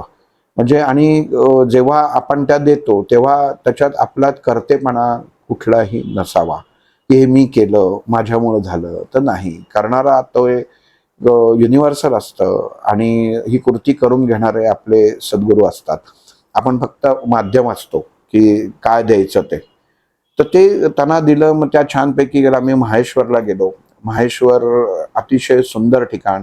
अगोदर जाताना आम्हाला एक बद्रीनाथाचं मंदिर लागलं. खूप सुंदर मूर्ती. तिथेही गाडीने आमची परीक्षा घेतली की परत गाडी बंद पडली. गाडी ढकलायला कोणी नाही. आम्ही नुकतंच निघालेलो. मग आता काय करायचं? ड्रायव्हर म्हटलं मी काही करू शकत नाही. पण जसं म्हणतात की आता मैया काय करू? आम्हाला आता पुढच्या प्रवासाला जायचंय, माहेश्वरला जायचंय. तर एक गाडी थांबली. त्या गाडीमध्ये त्याच गाडीमध्ये काम करणारा व्यक्ती भेटावा, तो यावा. तो म्हणला तुम्ही फक्त धक्का द्या मी चालू करतो. ते करावं आणि ती गाडी चालू व्हावी. ह्या सहज वाटणाऱ्या ज्या गोष्टी आहेत की नाही, ह्या खरं अशक्यच्या त्या शक्य करतात. त्या काय होतं की नर्मदा किनारी तुम्ही जेव्हा जाता तेव्हा कुठली अडचण तुमच्या जीवनामध्ये राहतच नाही. तर इथं आम्हाला तो अनुभव आला. मग आम्ही माहेश्वरला गेलो. सगळ्यांना माहिती आहे माहेश्वर म्हणजे होळकरांचा, अहिल्याबाई होळकरांचा तिथं वाडा आहे, वरती राजवाडा आहे. तिथनं तुम्हाला गाडी खाली लावून चालायला लागतं. थोडं चढ आहे पण काही जास्त नाहीये. साधारण अर्धा किलोमीटर असेल. मग तिथं आम्ही त्या वाड्यामध्ये होळकरांचा तो वाडा बघितला. तिथंच पाठीमागं त्यांचे जे देव पूजले जायचे अतिशय सुंदर त्या काळचे चांदीचे असलेले देव आपल्याला पाहायला मिळतात.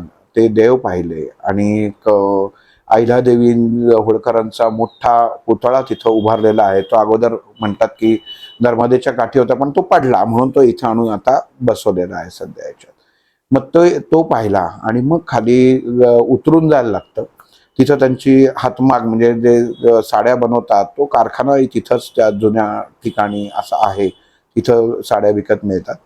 मग खाली चालत आम्ही माहेश्वरचा जो घाट आहे त्या जो अहिल्याबाई होळकरांनी बांधलेला आहे अतिशय सुंदर असा हा घाट. बघायला. आणि आपण जसा पायऱ्या उतरतो तर त्या मंदिराच्या माहेश्वर मंदिराच्या ज्या कळस आहे त्या कळसाच्या बाजूनेच नर्मदेचं विहंगम दृश्य, अतिशय सुंदर दृश्य त्याच्यामध्ये दिसतं की प्रत्येक क्षण तुम्हाला हा तिथं भारित करून टाकतो. मग आम्ही खाली आलो, महादेवाचं दर्शन घेतलं. 5-6 मंदिर तिथं अशी आहेत आणि तिथं एक 11 ज्योतींचं ठिकाण आहे की खूप म्हणजे इसवी सणापूर्वी तिथं त्या 11 ज्योती लावल्या गेलेल्या आहेत, त्या अखंड अजून चालू आहेत. मग तसं आपल्याला दर्शन होतं. मग तिथं तुम्ही त्याला नमस्कार करून तिथं तुम्हाला काय अर्थात तेल किंवा काही हे द्यायचं असेल किंवा तुम्ही तिथं ते देऊ शकता.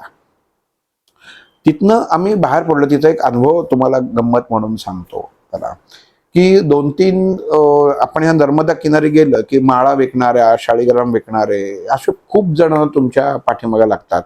आणि तिथल्या 2 माता भगिनी माझ्याकडे आल्या. आम्ही सगळे ग्रुपनी चाललो होतो आणि आल्यानं मला म्हणाल्या की हे शाळीग्राम तुम्हाला आम्ही देणार म्हणून. म्हटलं काही नाही, मला नको आहेत त्या शाळीग्राम. कशासाठी?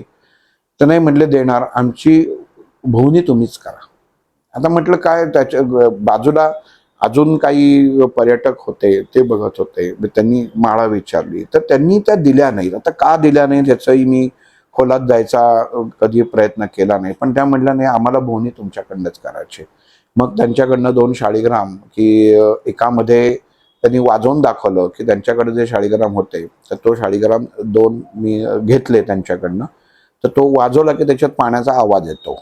तर ते दोन्ही घेतले आणि मग त्या आनंदाने त्याच्यात निघून गेल्या. त्या म्हटल्या की तुम्हाला एक कॉईनही मला देस. म्हटलं ते काही असले कॉईन वगैरे काही हे नको. पण अशा याच्यातनं आम्ही त्या माहेश्वरच्या घाटावरती गेलो. अतिशय मोठाच्या मोठा घाट आणि मुख्यत्वे तिथल्या गव्हर्नमेंटनी स्त्रियांसाठी वेगळा घाट तिथं हे केलेला आहे. म्हणजे एक असे प्रत्येक कंपार्टमेंट म्हणतो ना तसं ते केलेलं आहे की तिथं ते स्नान करू शकतात मैयामध्ये.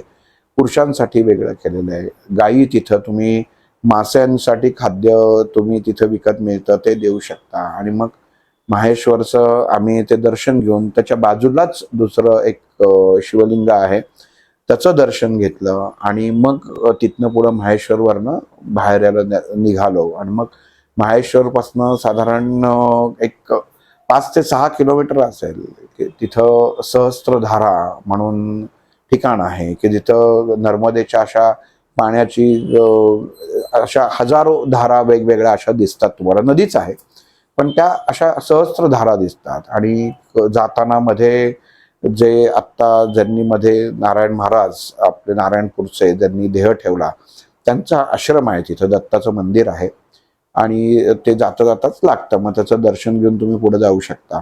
आणि सहस्त्रधाराच्या इथं गेल्यानंतर अतिशय सुंदर असं ते, तेव्हा तुम्ही आता ऊन होतं पण जेव्हा आपण नर्मदेचं दर्शन आणि तिचा स्पर्श ही खरंच एक किमया आणि एक जादूच आहे की तिथे आम्ही गेल्यानंतर जसं नुसतं आपण तिचं ओंजळ आपल्या हाताचे हात त्या पाण्यामध्ये जेव्हा भिजवतो तेव्हा तुमच्या देहामधलं सगळं जे काय आहे ना ते एका क्षणामध्ये सगळी गणितच बदलतात.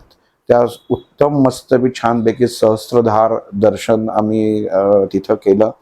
आणि तिथनं पुढं मग येताना गोंदवलेकर महाराजांचं स्थापित श्रीराम मंदिर आहे, ते सुद्धा आम्ही बघितलं. खूप छान रामाचं मंदिर नर्मदेच्या काठी आहे आणि भावच उत्तम आहे. अनेक पक्ष्यांचे आवाज तुम्हाला तिथं अनुभवायला मिळतील. थोडंसं उतरायला लागतं पण काही जास्त नाहीये, म्हणजे एक 30-40 पायऱ्याच उतरायला लागतं. पण अवश्य बघावं असं ठिकाण आहे. तिथंही आमची नंतर परीक्षा परत जसं परमेश्वर घेतच होता. ऊन कडाका, जिथं उतरून आम्ही ऑब्झर्व केलं की जिथं उतरून आम्ही जायचो किंवा दमून यायचो तिथं आमची गाडी बंद पडायची आणि एसी बंद पडायचा. म्हणजे हे आमचं, पण ते आता आम्ही मनाने सगळ्यांनी इतकं छानपैकी ऍडजस्ट केलेलं होतं की म्हटलं नाही, आपण जिंकायचं का ते जिंकायचं ते आपण नंतर बघू. आपल्याला आपण साधना करायची आणि आपल्याला ह्या गोष्टीतनंच जायचंय हे मनाशी ठरवलं होतं. मग त्या दिवशी आम्ही दर्शन घेऊन परत आलो. आश्रमात आल्यावरती मग सगळ्या ताईंनाही आश्चर्य वाटलं, कारण ज्या रेणुताईंना त्रास झाला होता त्याही चांगल्या खणखणीत बऱ्या होत्या.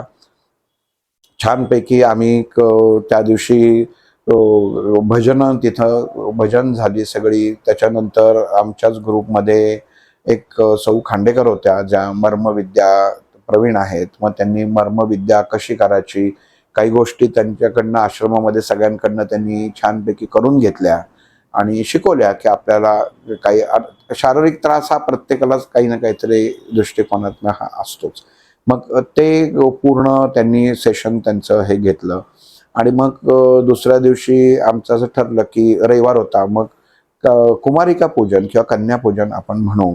तो त्या दिवशी 14 ते 15 कुमारिकांना ताईंनी आश्रमात बोलवलं होतं आणि त्यांचं खूप सुंदर, म्हणजे त्या आपण एक त्यातली कुमारिका असते सगळ्यात छोटी, तिला नर्मदेचं रूप मानतात की त्या कुमारिकेचं पूजन केलं जातं पूर्ण. अशी छान सुंदरपैकी ती काय आहे माहिती का, की नर्मदेच्या ठिकाणी जाऊन ह्या गोष्टी वर्णनापेक्षा जेव्हा आपण स्वतः अनुभवतो ना, तर ती गोष्टच वेगळी असते. म्हणजे तिथं हे आपण वर्णनातनं ऐकणं आणि तिथं जाऊन अनुभवलं, ते इतकं छान. ती मुलगी सगळं करून घेत होती, हातात बांगड्या, संबंध छानपैकी तिने लाली लावलेली वगैरे. ते स्वरूपच त्या देवीचं स्वरूप दिसतच होतं. मग सर्व जणांनी त्या कुमारिकेचं पूजन केलं. मग पूजन केलं जातं सगळं. तिला तिच्या पावलांवरती स्वस्तिक काढलं जातं. मग नंतर तिला ओवाळलं जातं. मग नंतर तिला भोग दाखवला जातो.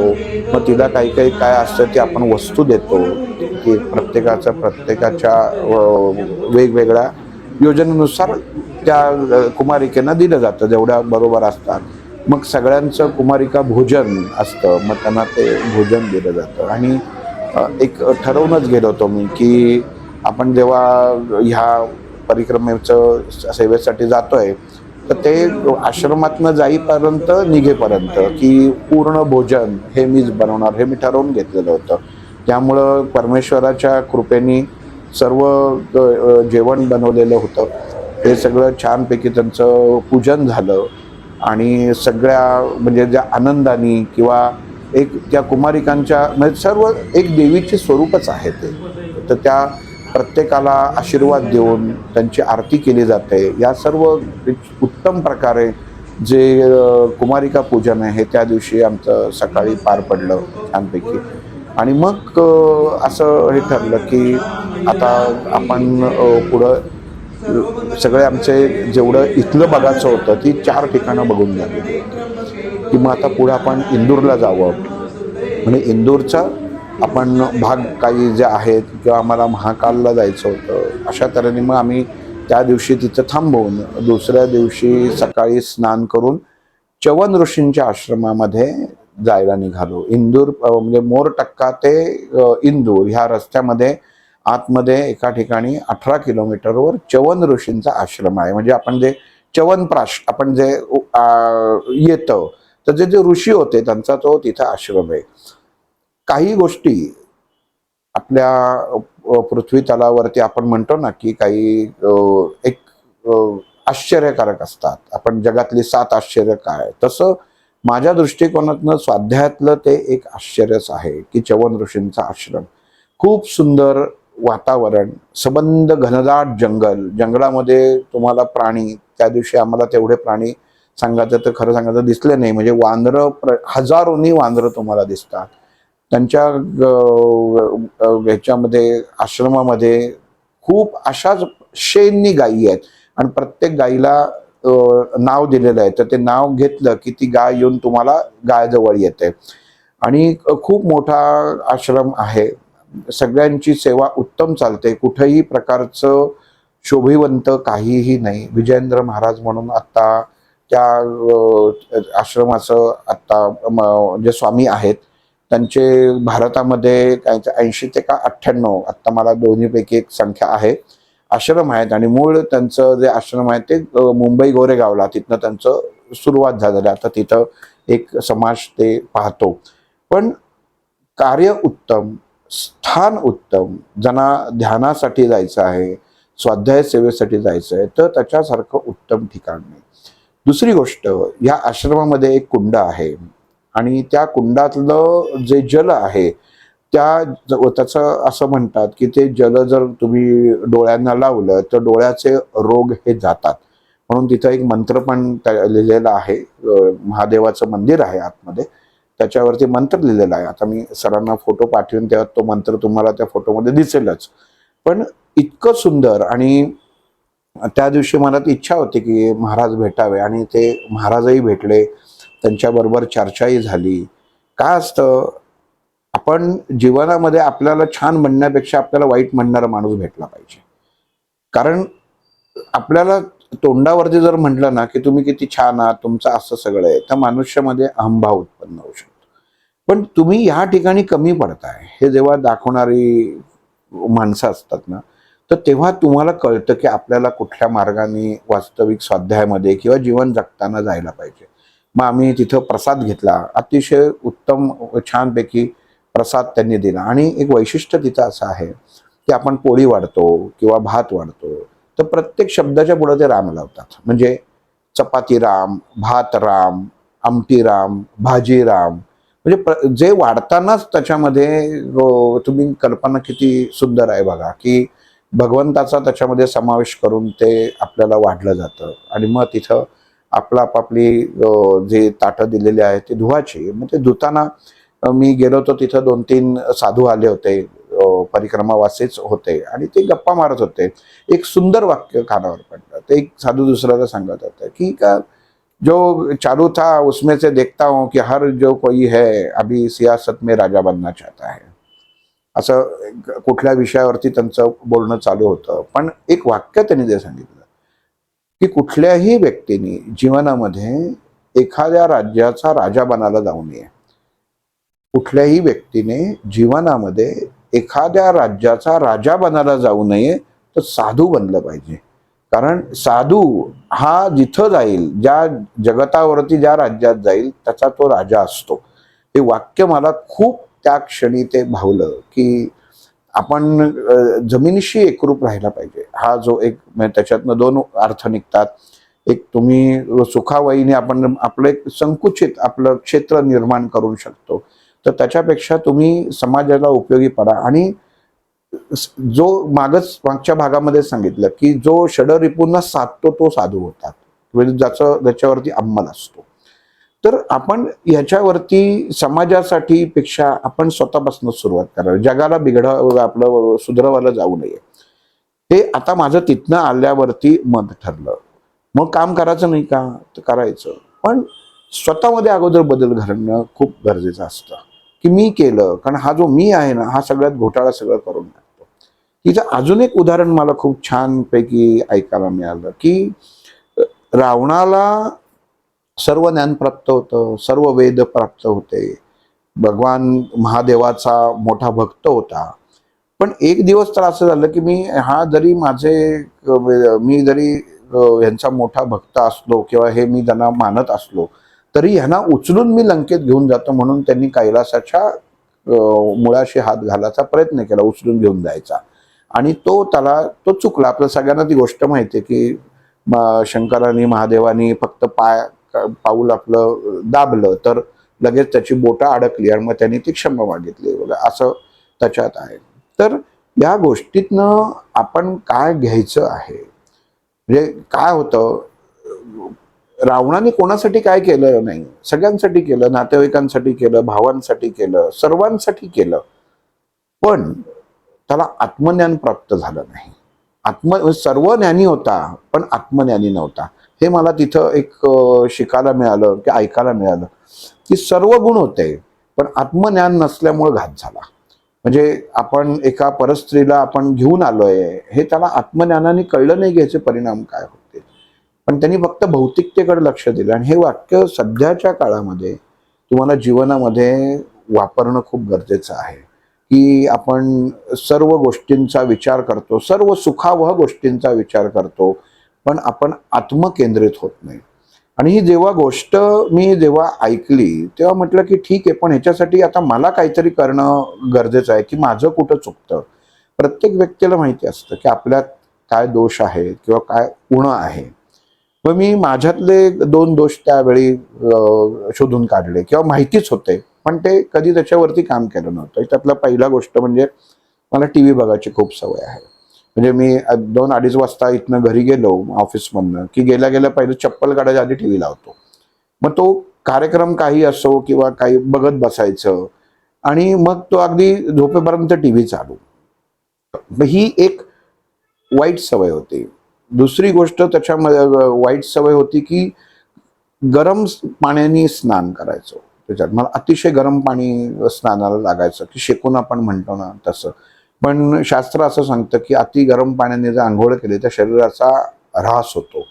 मग ह्या गोष्टी आपल्याला आणि तिसरी गोष्ट की काही जरी झालं तरी मला पंखा पाहिजे, मला एसी पाहिजे, त्याच्याशिवाय माझं चालू शकणार नाही.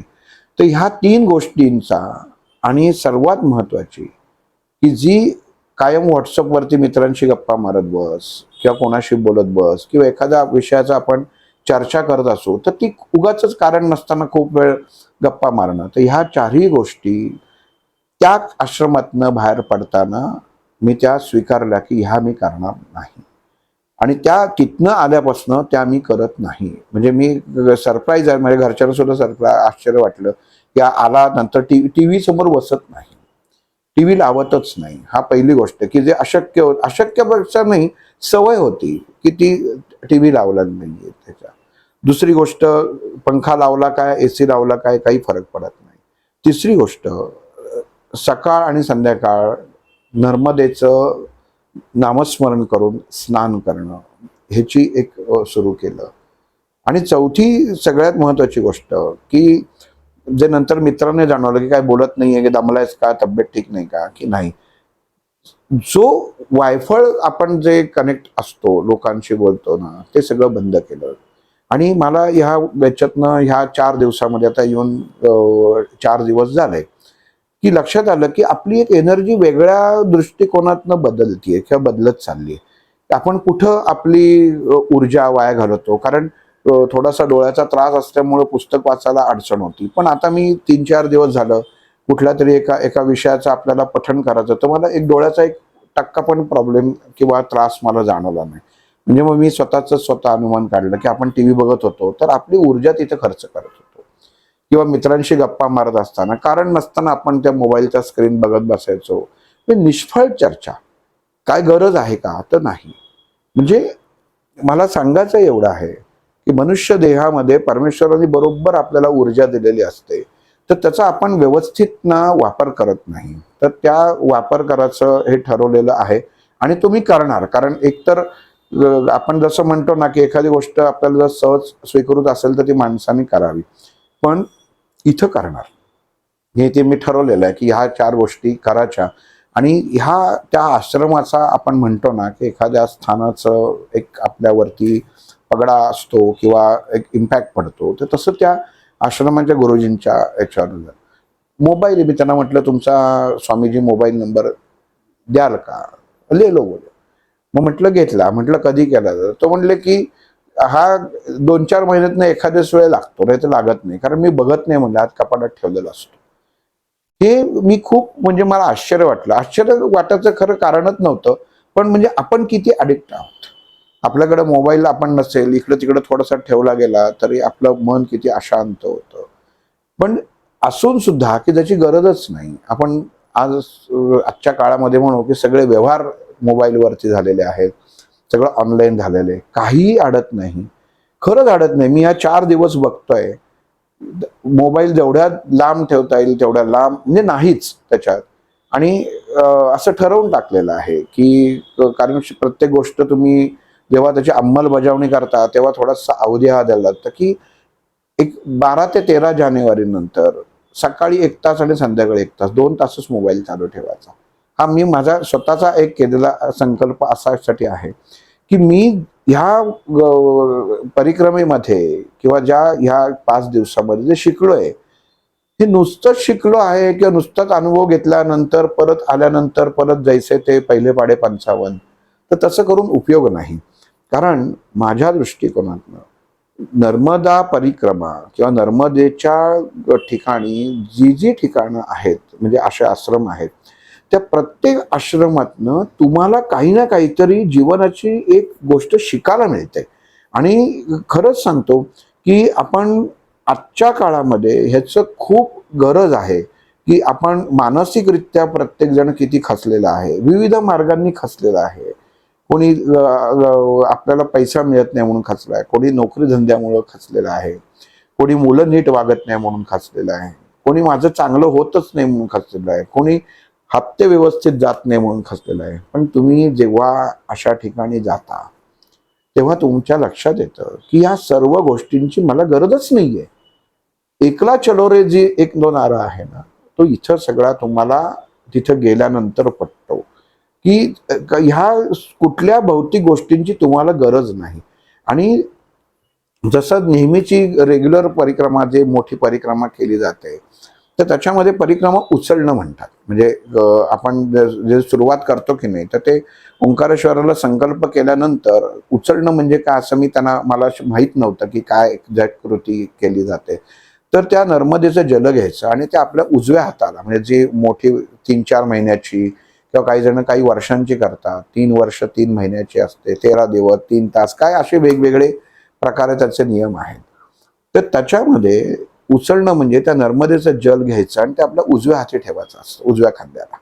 आणि ज्या ठिकाणी तुम्ही थांबता तिथलं थोडंसं जल त्या नर्मदेमध्ये रीत करायचं आणि त्यातलं परत जल भरून घ्यायचं आणि पुढे जायचं. आणि असं पूर्ण परिक्रमा करून तुम्हाला ओंकारेश्वराला यायला लागतं जेव्हा तुमची परिक्रमा होते.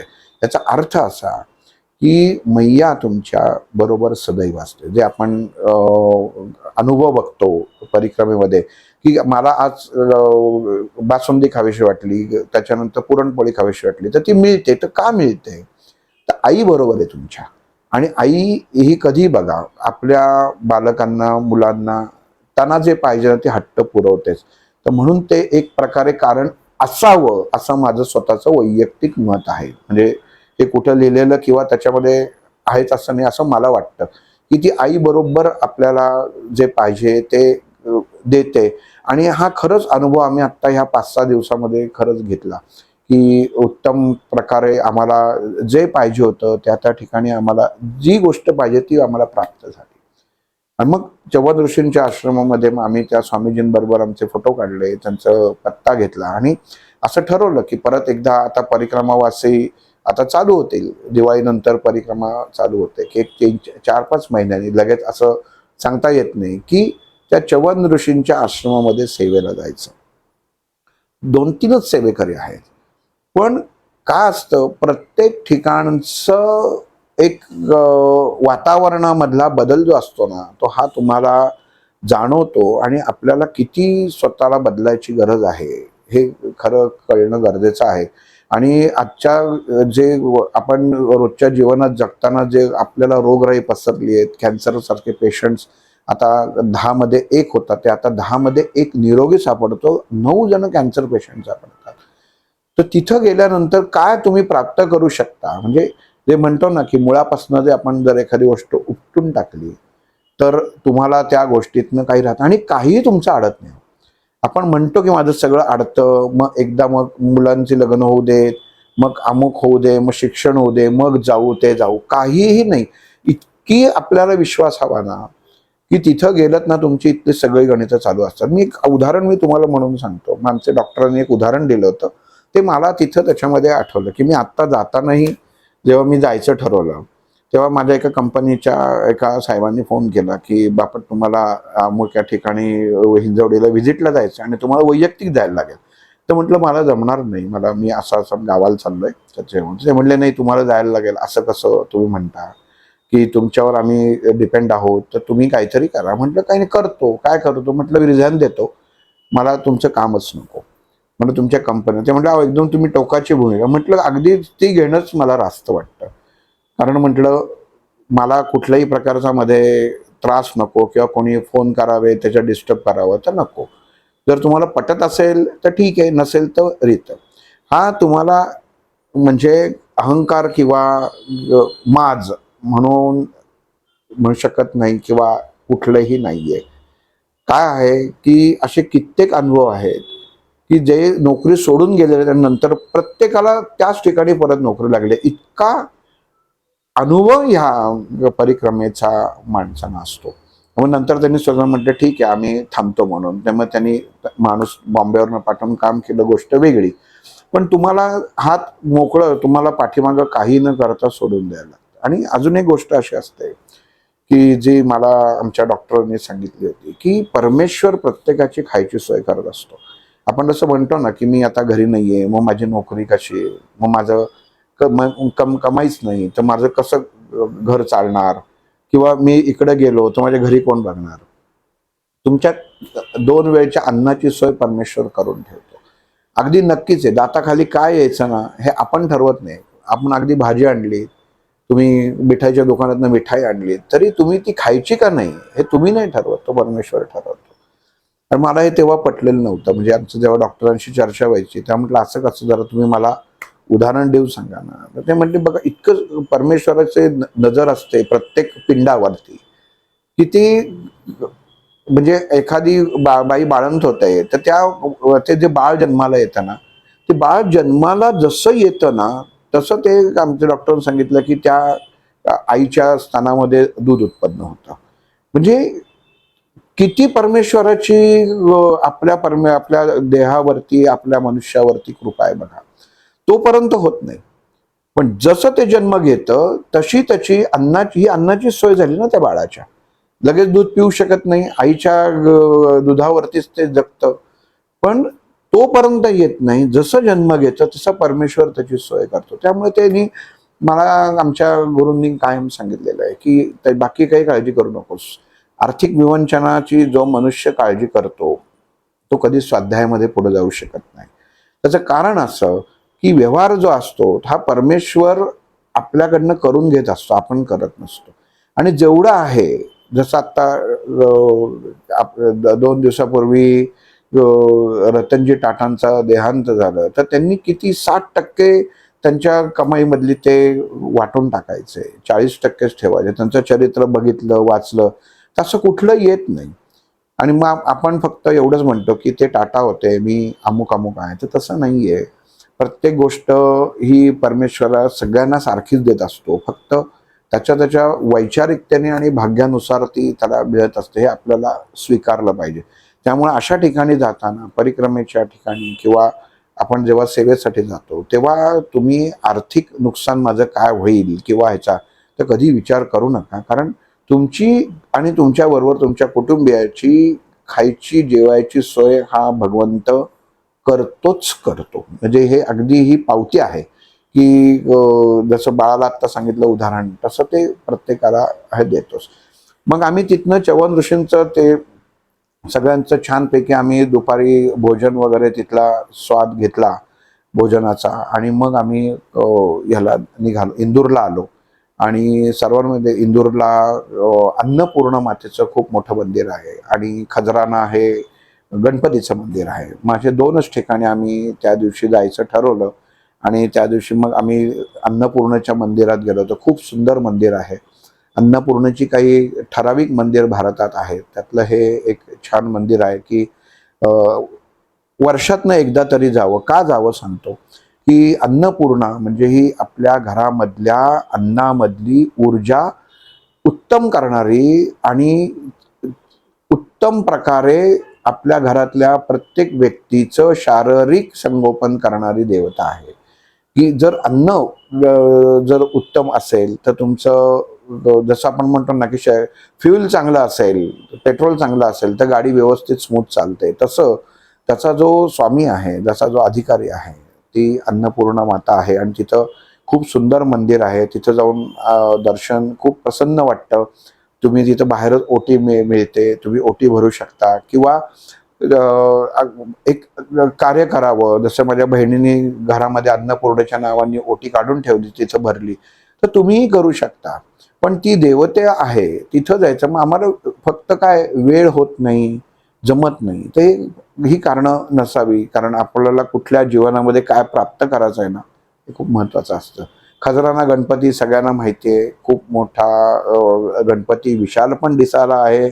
आणि तसेच त्याचं आपण म्हणतो की भक्ती जो करतो त्याला त्याच्याप्रमाणे फल प्राप्ती होते. तर ते करून आम्ही त्या दिवशी इंदूरलाच मुक्काम करून तिथं ते 56 भोग म्हणून जसं सराफा बाजार आहे तसं तिथं एक ठिकाण आहे की ज्यांना खायची आवड आहे तर त्या ठिकाणी जाऊन ते तिथं ती म्हणजे मजा करू शकतात.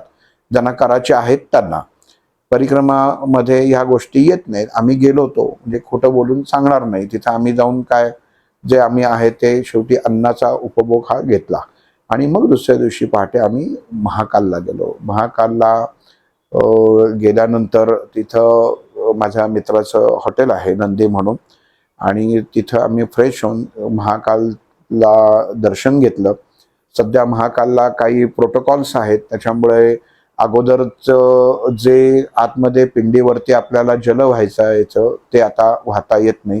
जिथं नंदी आहे महाकालचा तर तिथनं दर्शन घेता येतं. तसे तुम्ही 2 दरवाजे आहेत. त्या दोन्ही दरवाज्यांवरती पास मिळतात. तिथं तुमची चप्पल ठेवायची सोय आहे. आतमध्ये अजून एक गोष्ट इथं मुद्दामून नमूद करू इच्छितो की बाहेर तुमच्या बरेच जण पाठीमागे लागतात. हार घ्या, फुलं घ्या. आपण सर्व श्रद्धावान आहोत.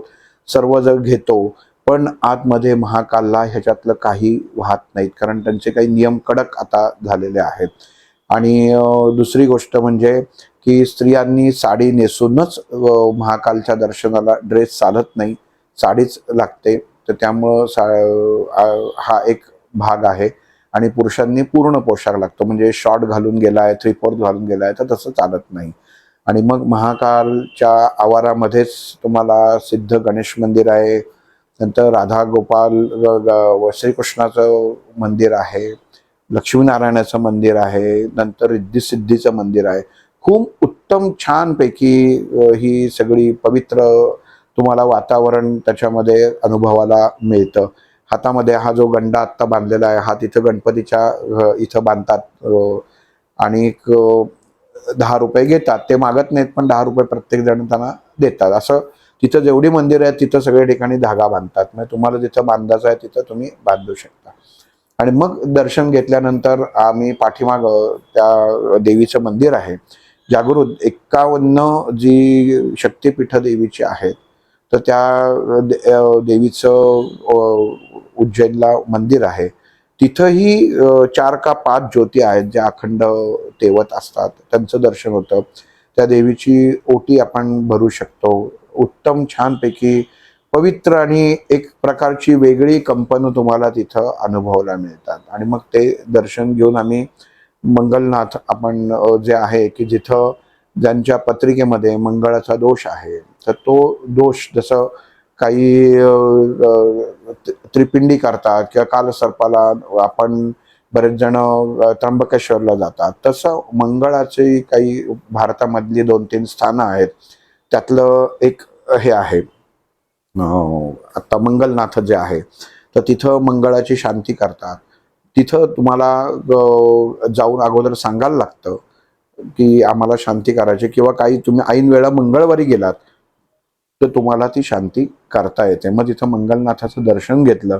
तिथं जल वाहिलं आम्ही याच्यात. जे गुरुजी बरोबर होते ते ओळखीचे होते. त्यांच्या आईनी थोडासा फायदा झाला. गर्दी कारण आम्ही गेलो तर मंगळवारी खूप होती. पण उत्तम प्रकारे छानपैकी दर्शन झालं मंगलनाथाचं.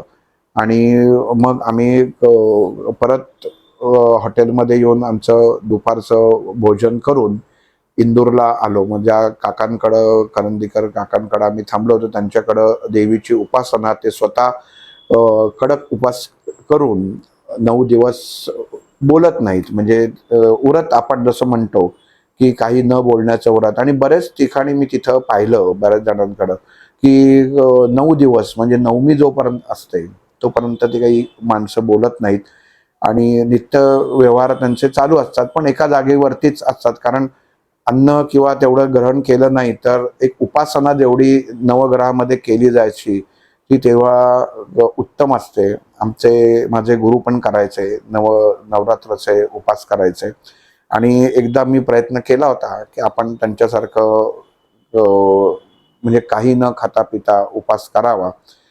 पण खरं सांगायचं तर सकाळपासून उपास चालू केला. दुपारी 3 वाजेपर्यंतच त्यावेळी तग धरू शकलो. त्याच्यानंतर काही झालं नाही. म्हणजे मला सांगायचं तुम्हाला असं आहे की सहज जे आपल्याला साध्य होतं जे आपल्याला शक्य आहे हे तुम्ही प्रत्येकाने करणं गरजेचं आहे. आणि मुळामध्ये समर्पित भाव असणं हा खूप इथं महत्वाचा आहे. की परिक्रमा करताना जे आमची जिथं जसं काकांकडनं आम्ही बाहेर निघालो, वास्तविक त्यावेळी त्या क्षणी ती परिक्रमा हा विषय त्या ठिकाणी संपला. म्हणजे त्या दिवशी रात्री आम्ही परत इंदोरहून पुण्याला रात्री 11:55चं विमान डायरेक्ट आहे, जे पुण्याला 1:30 वाजता येतं. तर सांगायचा हेतू हा आहे की परिक्रमेमध्ये तुमचं जीवन बदललं जातं. जर तुम्ही परिक्रमा म्हणून गेलात तरच बदलतं. पण आम्ही फिरायला चाललोय तर तसं करू नका. अजून एक ह्याच्यात एक म्हणजे माझा स्वतःचा विचार सांगतो की जी मोठी नर्मदा परिक्रमा आहे, जी साधारण 3.5-4 महिने किंवा 3 वर्ष, 1.5 वर्ष अशी वेगवेगळ्या तऱ्हेने होते. त्या हल्ली आपण बघतो की ती बरेच जण 4 व्हीलरनी करतात आणि 15 ते 16 दिवसामध्ये ती पूर्ण होते. पण तुम्हाला मी अगदी खात्रीने सांगतो की ती परिक्रमा करण्यापेक्षा तुम्ही मांधार पर्वताची परिक्रमा करावी. कारण काय असतं माहिती का, की शरीराला कुठेतरी श्रम हे पडले पाहिजे. परिक्रमा म्हणजे त्या देवतेशी जेव्हा तुम्ही एकरूप होता ना, तुम्ही इथं काय करता, एअर कंडिशन गाडी घेता, सकाळी निघता, नदीत स्नान करता, तुम्हाला उत्तम प्रकारे आपण, कारण आपली ही वैचारिकताच आहे की मग 15 दिवस ना, मग एसीच गाडी आहे ना, मग आमची नाश्त्याची जेवाची सोय व्यवस्थित आहे ना, हे सगळं म्हणजे आपण सुखावह गोष्टी बघून मनुष्य ते परिक्रमा म्हणून ते जातो. तर तसं होता कामा नये. तुम्हाला परमेश्वर आणि तुम्ही हे जे तुम्ही आतापर्यंत जीवन आपण मनुष्य जगत असतो, तर त्याच्यामध्ये ही भगवंतांनी घेतलेली आपली एक परीक्षा असते की तू काय आतापर्यंत साध्य केलंस आणि तू काय करू शकतोस. तर त्यामुळं तुम्ही अगदी असंच मत आहे की तुम्ही कुठलाही भाग निवडा नर्मदेच्या काठचा, तिथं तो चालत तुम्ही गेलात ना नर्मदेच्या काठनं, की मग तुम्हाला जो अनुभव मिळतो, जी अनुभूती मिळते, ही अतिशय उत्तम आहे आणि हीच टिकून राहते. म्हणजे एक मला सियाराम बाबांचं एकदा कंडिशन अशी झाली की नर्मदेमध्ये पाणी सोडलं, त्यांच्या मठामध्ये जिथं ते बसतात तिथपर्यंत पाणी आलं आणि मिलिटरी आली आणि मिलिटरीनी त्यांना रिक्वेस्ट केली की बाबा तुम्ही आता वही करा, कारण हे मंदिर पाण्याखाली डुबणार आहे, तर त्यामुळं आम्ही तुम्हाला इथनं बाहेर काढण्यासाठी आलेलो आहोत. तर तेव्हा त्यांनी सांगितलं की ही नर्मदा मैयाची आणि माझ्या दोघांची परीक्षेची वेळ आहे. की म्हणजे जर तिने मला जर स्वीकारलं तर मी तिच्यात सामावून जाईन, अन्यथा तीच माझं रक्षण करेल. म्हणजे गंमत बघा, स्टेटमेंट काय केलं होतं, एक तर ती मला तिच्या बडं घेऊन जाईल किंवा ती माझं रक्षण करेल. आणि खरंच ही गोष्ट इतकी अजूनही तिथं सगळेजण सांगतात आहेच आहे. मिलिटरी सुद्धा म्हणजे तोंडात बोट घालून होती की त्यांच्या चरणांपर्यंत पाणी आलं पण त्यांच्या अंगाला थेंब लागला नाही आणि तिथनं नर्मदा परत फिरली आणि पाणी ओसरलं. ह्याला म्हणतात विश्वास. भगवंतावरती आणि त्या तत्वावरती विश्वास आपण ठेवून जीवन जर जगलं तर आपण फार उत्तम प्रकारे आयुष्य जगू शकतो आणि आपल्या जीवनातले अडचणी दूर होऊ शकतात. त्यामुळे फक्त आणि ग्रुपनी जरी तुम्ही गेलात, थोडंसं माझं तुम्हाला सांगणं किंवा हे चुकीचं वाटेल, पण परिक्रमा करताना तुमचे तुम्ही एकटे असणं गरजेचं आहे. ग्रुपने जरी गेलात ना, मग चला सगळे बरोबर आले का, मग सगळ्यांचं हे झालं का, तर नाही. परमेश्वराला तुम्ही एकरूप होत असता तेव्हा प्रत्येक क्षण हा प्रत्येक व्यक्तिमत्वाचा भगवंत ती नर्मदा परीक्षा घेत असते आणि त्या अनुषंगाने तुम्हाला ते करणं गरजेचं असतं. आणि एक सांगायचं राहिलं की आम्ही मग शेवटच्या दिवशी जेव्हा निघालो तेव्हा ओंकारेश्वराचं दर्शन घेतलं, नर्मदेचं छानपैकी नर्मदे किनारी जाऊन पूजन केलं, ममलेश्वराला गेलो, कोणीही नव्हतं. किती नशीब असतं, म्हणजे आम्ही भगवंताचे किती उपकार आणि आपण मानावं की एवढी गर्दी असणार आहे. ते जे पंडितजी होते ते सुद्धा म्हणले आश्चर्य आहे, म्हणजे आता तुम्ही आलाय ते 4-5 जणच होते, नाही तर इतकी गर्दी असते तिथं, तो कोणी होतं. इतकं सुंदर दर्शन झालं आम्हाला. म्हणजे ह्या सर्व गोष्टी ज्या असतात ना, तुम्ही तुमचा समर्पित भाव किती आहे आणि तुम्ही कसं जाता, कोणाबरोबर जाता, हे सुद्धा खूप महत्त्वाचं आहे. ट्रिप म्हणून कधी जाऊ नये, ट्रिप म्हणून जाऊ नका. आपल्याला किती दुर्दैव आहे, म्हणजे चवदृष्टीने आश्रममध्ये मला त्यांनी त्या स्वामीजींनी एक किस्सा असं विचारलं, त्यांनी आप कहाँ से आए हो, म्हटलं महाराष्ट्र पुणा से आया हो. तो ना एक मजेत त्यांनी किस्सा सांगितला कि एक जण गाड़ी आली म्हणजे 15 सीटर गाड़ी, आणि बाहर से ही पूछा कि आपके यहाँ पे खाने में क्या है और कितना समय लगेगा. म्हणजे आम्ही त्यांना सांगितलं की भोग आता चालू होईल, एक अर्ध्या तासाने हे येईल, आणि जो कुछ है ते आमच्या दृष्टिकोनातनं तो भोग असतो. तो म्हणजे अमुक भाताला वेगळं नाव, पोळी वेगळी, तर तसं नाही. तर दुर्दैवाने ते म्हणले की ती माणसं जेवायला वेळेवर आणि चांगलं नाही मिळणार, किंवा तिथं पाणी आरोचं नाही म्हणून निघून गेली, ह्याच्यासारखं दुर्दैव नाही. म्हणजे ऐकून खूप वाईट वाटलं की आपण एवढ्या लांब ठिकाणी जातो, आपणच आपली काळजी घेण्यापेक्षा ती मैया आपली काळजी घेते ना, ह्याच्यावरती आपला खूप विश्वास असणं गरजेचं आहे.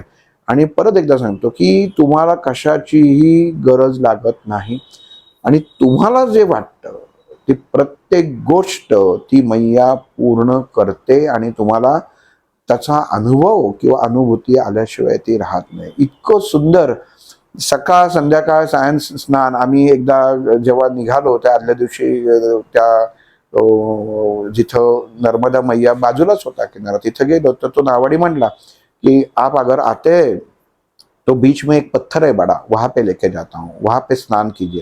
म्हणजे दोन्ही नदीच्या बरोबर मधोभागी एक असं बघणं आवश्यकलं शिवमंदिर, म्हणजे अगदी थोडस असं मोठा दगड असल्यासारखं होतं. मग आम्ही तिथं त्यांना म्हटलं ठीक आहे चलो, मग तिथं गेलो. आणि काय असतं, मी पण मनुष्य आहे. मग मी त्यांना म्हटलं की मला इथं काहीतरी पाहिजे, म्हणजे मी इथं आलोय ना, हर कंकर मी शंकर ना, मग मला काहीतरी पाहिजे. आणि खरंच म्हणजे हे मी माझ्या मनात यायला, म्हणजे मनामध्ये यायला, आणि माझी समोर सरळ दृष्टी गेली, आणि एक माझ्या एका दगडावरती दृष्टी गेली त्याच्यावरती. आणि जसं आपल्या पिंडीवरचं जसं लिंग असतं तेवढ्या आकाराचा, कमीत कमी 3.5 ते 4 किलोचा एवढासाच, अगदी तसंच 3 रंगामधला शाळीग्रामाचा तो हे मला तिथं मिळाला. त्याच्यानंतर म्हणजे मी तो घरी आणला. म्हणजे येताना सुद्धा एअरपोर्टवर त्यांनी त्या स्कॅनिंग मशीन मध्ये म्हटलं इतना क्या है इसे हमको खोल के दिखाओ, तिथेही दाखवला. तो घरी आणलाय, त्याचं विधिवत पूजन हे करणारच आहे. पण आपण काय असतं, आपण एका ठिकाणी नर्मदेला जातो किंवा ऋषिकेशला जातो, तिथनं आल्यानंतर मग आपण घरी गंगा पूजन करतो, नर्मदा पूजन करतो. ह्या सर्व गोष्टी ज्या आपण करतो ना, तर ह्या सगळ्या करून लोकांना मध्ये बोलवून आपका भपका दाखवण्यापेक्षा तुम्ही त्याच्यामधला तुमचा अनुभव आणि तुम्ही काय त्याच्यात स्वीकारलंय ना, हे खूप महत्वाचं असतं. नर्मदा पूजन एका दिवशी व्हायला नको. प्रत्येक क्षण हा नर्मदा तुमच्या अंतर्मनामध्ये स्थित करा, किंवा गंगा ही तुमच्या अंतर्मनात स्थित करा, आणि क्षणोक्षणी तिचं पूजन करा. म्हणजे एकच दिवस फक्त जल आणलंय आणि ते मग ते काय, थोडक्यात आपण म्हणतो ना, एखाद्याला आणून ते दाखवायचं आणि मग ते द्यायचंच नाही, फक्त हे नर्मदा पूजन. तर तसं नाही. तुम्ही पूजन जरूर करा, पण ते पूजण्यापेक्षा अगोदर तुमच्या अंतर्मनाचं पूजन होणं खूप गरजेचं आहे. कारण तिथं तुम्हाला हे स्वाध्यायाचं, ध्यानाचं जे विद्यापीठ आहे, हे तुम्हाला मुक्त विद्यापीठ आहे की ते तुमच्या वैचारिकतेच्या अनुषंगाने ज्ञान प्रदान करतं. म्हणून आपल्याला तिथं ज्ञानप्राप्ती किंवा स्वतःमधला ज्ञानयोग हा आपल्याला नर्मदेच्या परिक्रमेमध्ये किंवा प्रत्येक मंदिरातल्या दर्शनामध्ये हा तुम्हाला मिळू शकतो. आणि खरंच प्रत्येकाने ही मानधाता ओंकार परिक्रमा जरूर करावी. आणि करताना कुठल्याही, मी जाड आहे, मी बारीक आहे, मला डायबिटीस आहे, मला शुगर आहे, मला बीपी आहे, कुठलेही मनामध्ये हे करू नका. कारण गंमतच अशी आहे, किंवा नर्मदेला जाऊन जेव्हा तुम्ही स्नान करता, हे विषय तुमच्या डोक्यातनं त्या क्षणी निघून जातात. ही गंमत आहे त्याची. ही स्वतः मी अनुभवलेली आहे, माझ्या बरोबरच्या प्रत्येक व्यक्तींनी आम्ही अनुभवलेली आहे की काय मिळू शकतं आणि काय आपण प्राप्त करू शकतो. त्यामुळं नर्मदा परिक्रमा ही उत्तम प्रकारे करावी. आणि असं ठरवलेलं आहे की दर 3-4 महिन्यांनी अशा ठिकाणी जावं. मग एक बघू 2 वर्षांनी आपण असं मनात आहे की पूर्ण परिक्रमा करावी. पण ती जी परिक्रमा आहे, याच्यात अजून एक गोष्ट सांगतो, मुद्दामून सांगतो, की परिक्रमा करताना पूर्वीच्या ऋषींनी गणित आखलेलं होतं, 3 वर्ष 3 महिन्याचं. त्याच्यात ते कॅल्क्युलेशन केलं तर दिवसात ना 10 किलोमीटरचं एक गणित येतं की दिवसामध्ये फक्त तुम्ही 10 किलोमीटर आणि 3 वर्ष 3 महिने त्याचे येतं, तर दिवसातनं फक्त 2 किलोमीटर. तर एवढंच चाला, म्हणजे तुम्ही ते परिक्रमा पूर्ण करू शकता.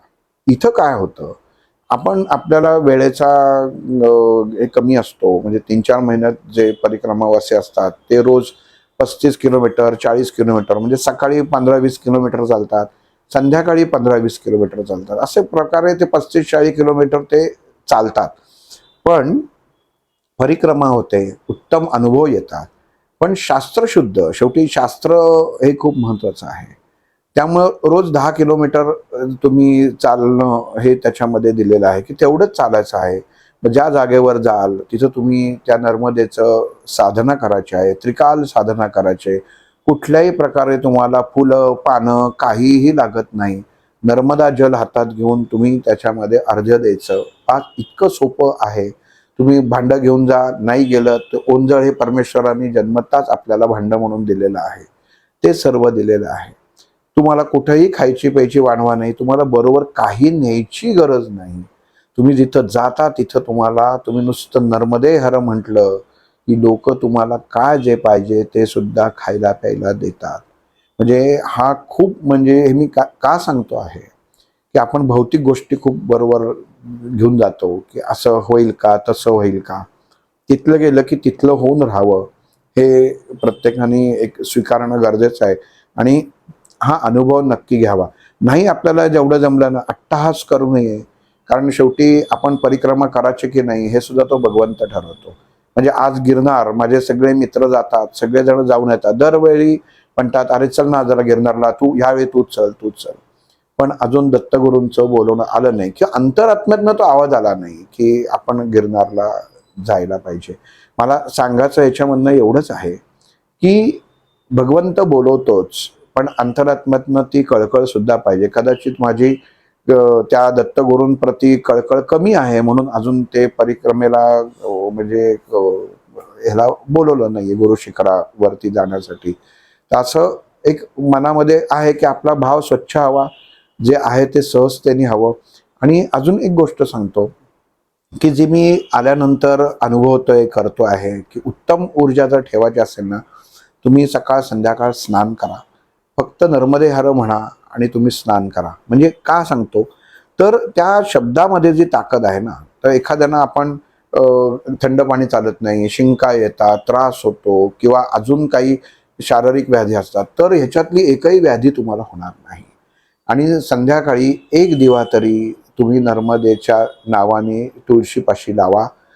तुम्हाला नक्की तुम्ही हा अनुभव घेऊन बघा. असं काही नाहीये की जसं म्हणतात ना, हर कंकर बेशंकर, तसं प्रत्येक देहामध्ये विचारांमध्ये नर्मदा आहे की नर्मदे हर आपण नुसतं म्हटलं की त्या ठिकाणी त्या गोष्टी उपलब्ध या होतातच. म्हणून रोजच्या गाडी भौतिक गोष्टीपासून जेवढ्या तुम्हाला कमी करता येईल, जीवनातली एक गोष्ट जरी सोडा, असं माझं एक मत आहे. आणि काय आहे की दुसऱ्याला अक्कल शिकवायची आणि स्वतः मात्र काहीच करायचं नाही. त्यामुळं ह्या नशिबाने जे गुरूंचे मार्गदर्शन मला माझ्या जीवनामध्ये मिळालं, त्याच्यावरती नक्कीच. आणि ह्या चारही गोष्टी अतिशय एका क्षणात सुटल्या की झोपाचं नाही, जमिनीवर झोपाचं काही वाटत नाही. तुम्हाला सतरंजी नको, मला खाली गादी आहे का, काही भानगडच राहत नाही. हाताच्या याची उशी करायची आणि तुम्ही जागच्या जागी झोप लागता. अतिशय सुंदर झोप लागते. एक दिवस त्रास होईल शरीराचे आपले लाड म्हणून, पण दुसऱ्या दिवशी तुम्ही याच्यात. कारण मी बघायचो माझे गुरु शेतावर जरी गेले तरी त्या मातीत झोपायचे. तेव्हा मी त्यांना माझ्या मनात प्रश्न उत्पन्न व्हायचा, अरे इथे इथे मुंग्या असतात, किडे कीटक असतात, कानात कसे जाणार, कानात गेले तर जातील म्हणून घाबरून आपण झोपत नाही की इथं कानात जातील, अमुक होईल, मातीत कसं झोपणार. काहीही नाही.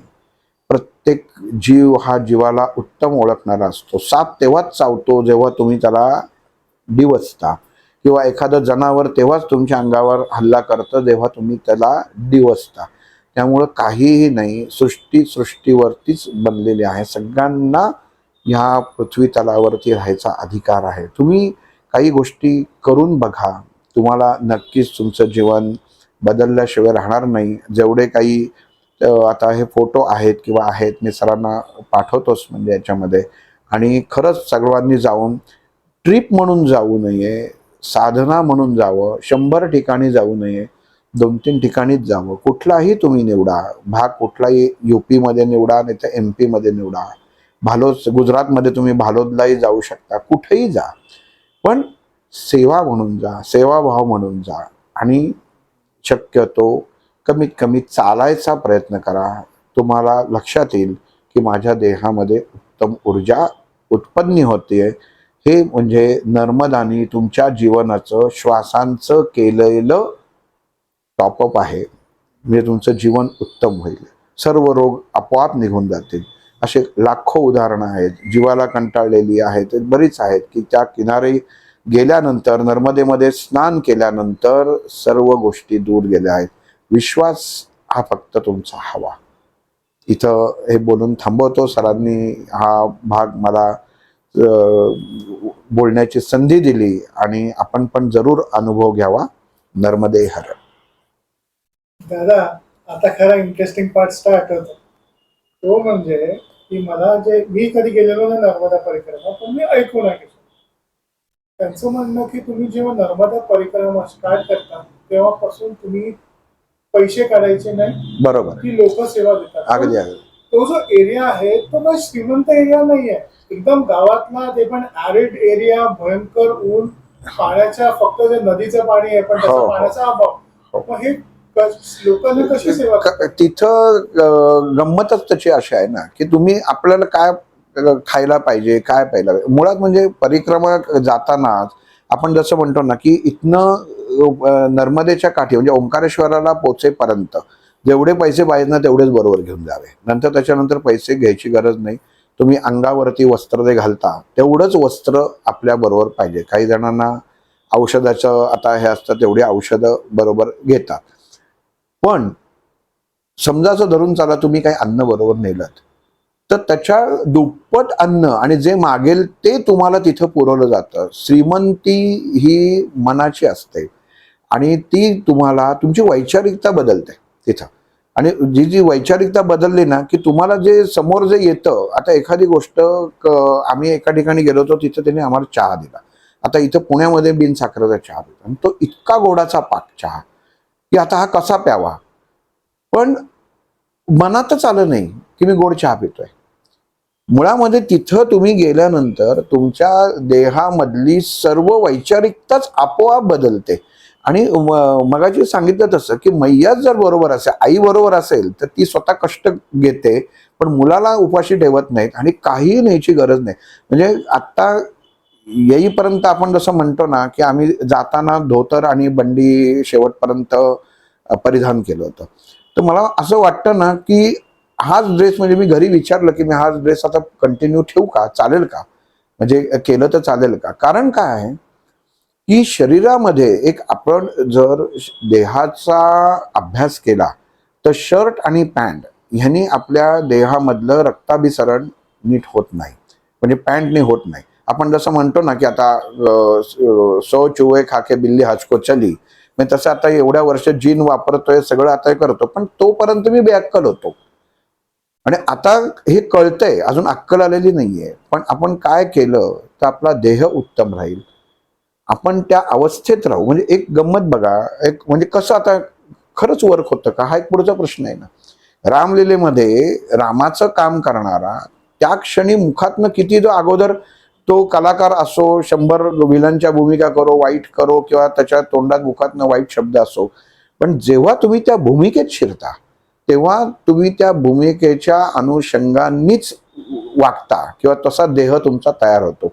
तर ही गोष्ट खूप महत्वाची. आणि माझ्या लक्षात आलं की याच्यात की जे आपण जुन्या काळी जे सर्व म्हणजे रामकृष्ण परमहंस होते किंवा किती संन्यासी महाराज असतात की जे फक्त एक वस्त्र ओढलेलं असतं, तर त्यांनी आपला जीवन आणि आपल्या देहामधली उष्णता, ऊर्जा ही किती नियंत्रित राहते, स्थिर राहते, मोकळेपण त्याच्यामध्ये असतं. बऱ्याच जणांना असं वाटेल की मोकळेपण असतं म्हणजे खालनं हवावर आपल्या भुक्तांगापर्यंत जाते, तर तसं नाहीये. तर तुम्हाला त्याच्यामध्ये तेच वस्त्र तुम्हाला पांघरताही येतं, अंतरताही येतं आणि त्याच्यामध्ये मी हा अनुभव घेऊन बघितला, कारण मी आत्ता जे धोतर गुंडाळून जायचो तेच रात्री पांघराला घ्यायचो. म्हणजे मला आश्चर्य वाटलं की एखादी थंड असेल किंवा गरम असेल तर अति आपण म्हणतो ना, गरम झालं अंगावरच आपण पांघरून काढून टाकतो. तर नाही, ते एक प्रकारचा थंडावा पण तयार करतं. म्हणजे इतकं आपल्या गणिती आपला पोशाख उत्तम आहे. आणि जेवायचं खायचं तर काही नाही, आणि काही घेऊन जाऊच नाही, कारण कशाचीच गरज लागत नाही तुम्हाला. मैया ही सगळं देतेच आणि पाहिजे ते देते, हा सगळ्यात मोठा भाग आहे. त्यामुळे काही नाही, तुमचा फक्त भाव तुम्ही घेऊन जा. बरेच जण म्हणतात आम्ही अनवाणी करू का, हा एक सगळ्यात मोठा प्रश्न असतो. ह्यांनी अनवाणी केली, ह्यांनी चप्पल घालून केली. शेवटी काय आहे, मनाचा भाग आहे. तुम्ही अनवाणी चालणार असाल तर तुम्ही अनवाणी चाला, किंवा आपल्याला होत नसेल तर आपण बुटानी करा. काही एक अर्धा किलोमीटर बूट काढून बघा. हळूहळू जेव्हा जशी देहाला सवय होते तसं आपोआप देह ते स्वीकारतो. म्हणजे एकदम जर असं म्हणत नाहीये मी की एकदम जाऊन तुम्ही हिमालयात जाऊन तपश्चर्याला बसा, तर ते शक्य होणार नाहीये. कारण देहाचं गणित, देह जसा आपला स्वीकारून किंवा ती तयार व्हायला वेळ लागते, तसं परिक्रमा ही करणं म्हणजे तुमचा देह हा उत्तम प्रकारे परिक्रमा. म्हणून म्हटलं की ट्रिप म्हणून जाऊ नका, तर इथं साधना म्हणून का आला, तर देह तयार होतो, तुमची मेंटॅलिटी तयार होते. आणि हे मी आमच्या 5 जणांचा अनुभवावरनं पाहिलं की या काही लागत नाही, तुम्हाला काहीही लागत नाही. लोकांना दाखवायचे म्हणून यांचं लंगोटी सुद्धा घालून तुम्ही गेलात ना, कोणीही विचारत नाही. आणि ही मुद्दामून मी का सांगितलं माहिती का, ज्या प्रकारे आज समाज ऱ्हास मार्गावर चाललेला आहे. आपण चित्रपटात बघतो, ह्याच्यामध्ये बघतो की स्त्रियांनी थोडंसं वस्त्र कमी असेल तर मनुष्याच्या पुरुषी देहामधली वासना जी आहे ना, ती त्या क्षणी जागृत होते. म्हणजे मनुष्य तिथं वासना इतका गंध झालेला आहे. पण नर्मदा ठिकाणी एवढे माता भगिनी पुरुष जे स्नान करत असतात, त्यांचं कपड्यांकडे लक्ष नसतं, पण एकाही ठिकाणी असं जाणवत नाही किंवा होत नाही की कोणाच्या मनामध्ये वासना उत्पन्न झाली किंवा काय. तिथं हा सगळ्यात मोठा जो भाग आहे ना, ही ती आई सांभाळत असते. आणि हे त्या जागेचं स्थान महात्मा आहे, हे खूप समजून घेणं. म्हणजे संस्कारितच आपल्याला करून घ्यायचं ना, तर हा फुकटचं आपण म्हणतो ना की बाहेर जाऊन तुम्ही 8 दिवस ध्यानाची शिबिरं अटेंड करण्यापेक्षा तुम्ही 4 दिवस नर्मदेच्या काठी जाऊन राहा. तुम्ही काहीच करू नका, फक्त नर्मदेच्या काठी बसा, आपोआप सगळं सुचतं, सगळ्या गोष्टी होतात. हो, बोला. दादा, एक सर्वात इम्पॉर्टंट प्रश्न की तुम्ही परान्न खाणं सोडलंय, आता मग तिकडे गेल्यावरती कसं मॅनेज करत होता? तिकडं गेल्यानंतर मी माझं स्वतःचं अन्न घेऊन गेलो होतो आणि माझं स्वतःचं अन्न मी शिजवून खाल्लेलं आहे. त्याच्यामध्ये परान्न खायचं नाही हे तर नक्कीच असतं. तर तिथलं स्वतःच्या आणि ज्या मठामध्ये आहे, ज्या मठामध्ये जायचो, तुम्हाला भाव हा लक्षात घ्यायला लागतो की ज्या चवन ऋषींच्या आश्रमामध्ये आम्ही प्रसाद घेतला, तर तो ज्या अन्नाचा गुण हा त्या अन्न बघितल्यावर कळत असतो. पण एखादं जेव्हा तुम्हाला स्वीकाराची येते किंवा तुम्हाला त्या अन्न जेव्हा तुम्हाला परान्न स्वीकारायला लागतं, तर तुम्हाला तिथं स्वतःचं प्रमाण ओळखायला लागतं की अन्न स्वीकारा. त्या परीक्षा असतात की ते करून बघायचं की इथलं स्वीकारलं चालेल का नाही चालेल. आणि जर स्वीकारलं तर त्याचा भोग पण तुम्हाला भोगण्यासाठी तयार करायला किंवा स्वतःच्या मनाची तयारी लागते की मी आज परान्न स्वीकारलंय. जसं सांगितलं, परान्न काय वर्ज सांगितलं की त्याचे चांगले आणि वाईट दोन्ही गुण आपल्याकडे येतात. मग तिथलं वातावरण किंवा तिथलं जे अन्न शिजवलेलं जातं, ज्या अन्न घेताना किंवा वाढताना भगवंताचं नामस्मरण करूनच ते अन्न बनवलं जातं किंवा इतकं आहे, तिथं सुद्धा काही त्या क्लूज आहेत की त्या परमेश्वरांनी किंवा त्या आम्हाला त्याच्यामध्ये त्या शिकवलेल्या आहेत की माहिती आहेत की अन्न स्वीकारावं का नाही स्वीकारावं. म्हणजे आता तिथं तुम्ही सांगितलं त्याप्रमाणे एकांनी मला प्रसाद दिला, आमच्या याच्यामध्ये त्यांनी तो भोग दाखवला, तर सगळ्यांनी यांचं म्हटलं मला प्रसाद नको, तुमचा प्रसाद. ते म्हटलं अहो प्रसाद आहे. म्हटलं नाही स्वीकारणार, माफ करा, नाही घेणार नाही. कारण काय आहे की त्या क्षणी ती आपल्याला कळतं की ह्या अन्नामध्ये काय आहे. आता काही वेळा म्हणजे आता हे ऐकल्यानंतर काही जणांचे प्रश्न कसे असेल की तुम्हाला सांगायला तुमचे गुरु होता, पण आम्हाला सांगायला कोण आहे, की आम्ही ते कसं ओळखायचं काय ते.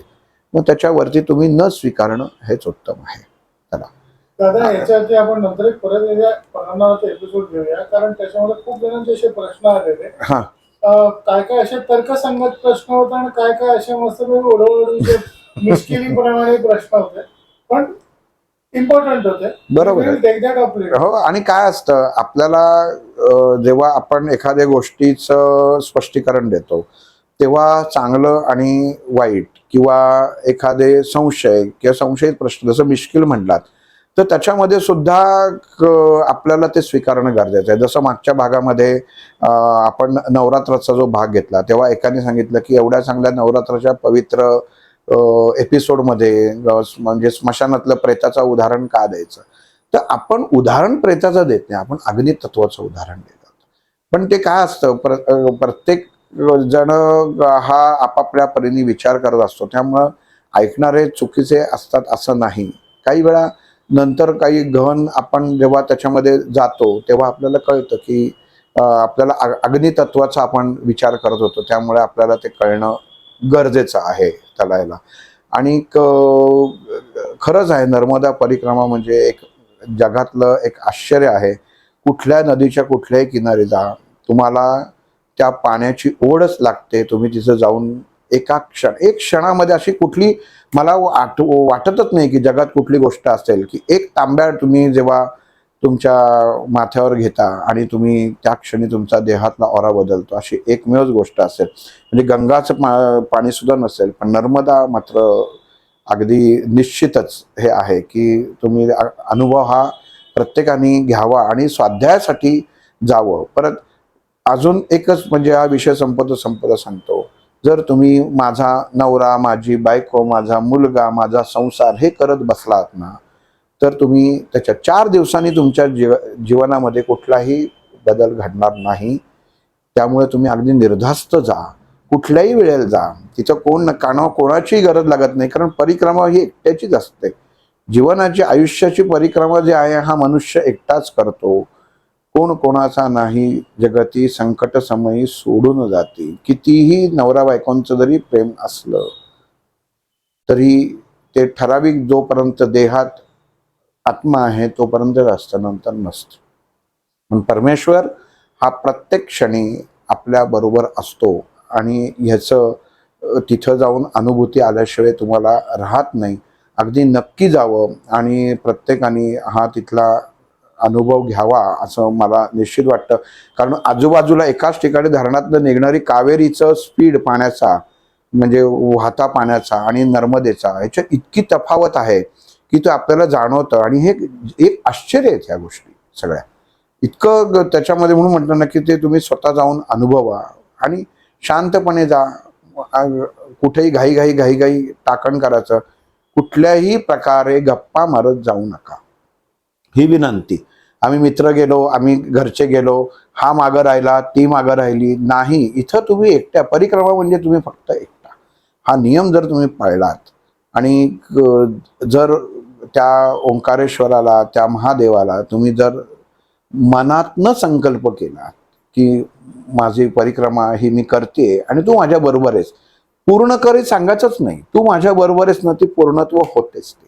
त्यामुळे हे अनुभव अगदी घेऊन पाहावे. आणि चवन ऋषींच्या आश्रमात कधी कोणी इंदूरला जरी गेलं तरी एक तुम्ही 2-3 तासात जाऊन येऊ शकता. खरंच जाऊन हे करावं. निसर्ग काय आहे, निसर्गामध्ये आपण काय गमावून बसलेलो आहोत आत्ता जीवन जगताना, शहरी जीवन जगताना, हे तुम्हाला तिथं कळेल. आणि अगदी खरोखरच अनुभव आणि ती अनुभूती प्रत्येकाने घ्यावीच त्याच्यामध्ये. आणि असंख्य गायी आहेत. गाय असं म्हणतात की गायीला जेव्हा आपण गोग्रास देतो तेव्हा तिने जर जीभ चाटली तुमच्या हाताला आणि जर तुम्ही तिची जी लाळ असते तुमकी तुम्ही केसांना लावली तर तुमचं जीवन सफल होतं. हा अनुभव तिथं घेऊन बघा. बरेच जण बरोबर होते. सगळ्यांच्या हातामध्ये गायीने चाटलं नाही किंवा भीती वाटली, हा आपल्या मनाचा एक प्रकारची परीक्षा असते, ती आपण पास होणं गरजेचं आहे. बाकी स्वाध्याय किंवा याच्यात म्हणजे मी का तुम्हाला सांगतो, माझं कायम तळतळ असते, कोणाचा विरोधभास नसतो की तुम्ही सगळ्या स्वामींचं करा, महाराजांचं करा, सगळ्यांचं करा, पण नुसतं मी करतो हे याला काही अर्थ नसतो. त्याच्यामध्ये मी काय करतो ना, म्हणजे मी 10 वेळा 1008 माळा केला, 10,000 माळा केला, इतकं केलं तितकं केलं, हे हा जे तुम्ही म्हणता नाही मी केलं तिथंच तुम्ही सांगता. हे असं का म्हणून घेते, त्यांनी जेवढं करून घेतलं तेवढं मी करतोय असं का नाही म्हणू शकत त्याच्यामध्ये. त्यामुळे आपण कोणीही नाही, करतेपणा कधी घेऊ नका. आणि सेवा ही जी आहे की आपोआप करून घेतात. ती करून घेतानंतर तुमचा नंबर तेच लावतात. तुम्हाला लाईनीमध्ये पहिल्या नंबरला उभं करायचं का 10व्या नंबरला करायचं, तेव्हा तेही आपल्या हातात नसतं. तेवढा परमेश्वरावरती विश्वास पाहिजे. आणि खरंच एकदा नर्मदेला सर्वांनी जाऊन यावं. नर्मदे हर श्रीराम.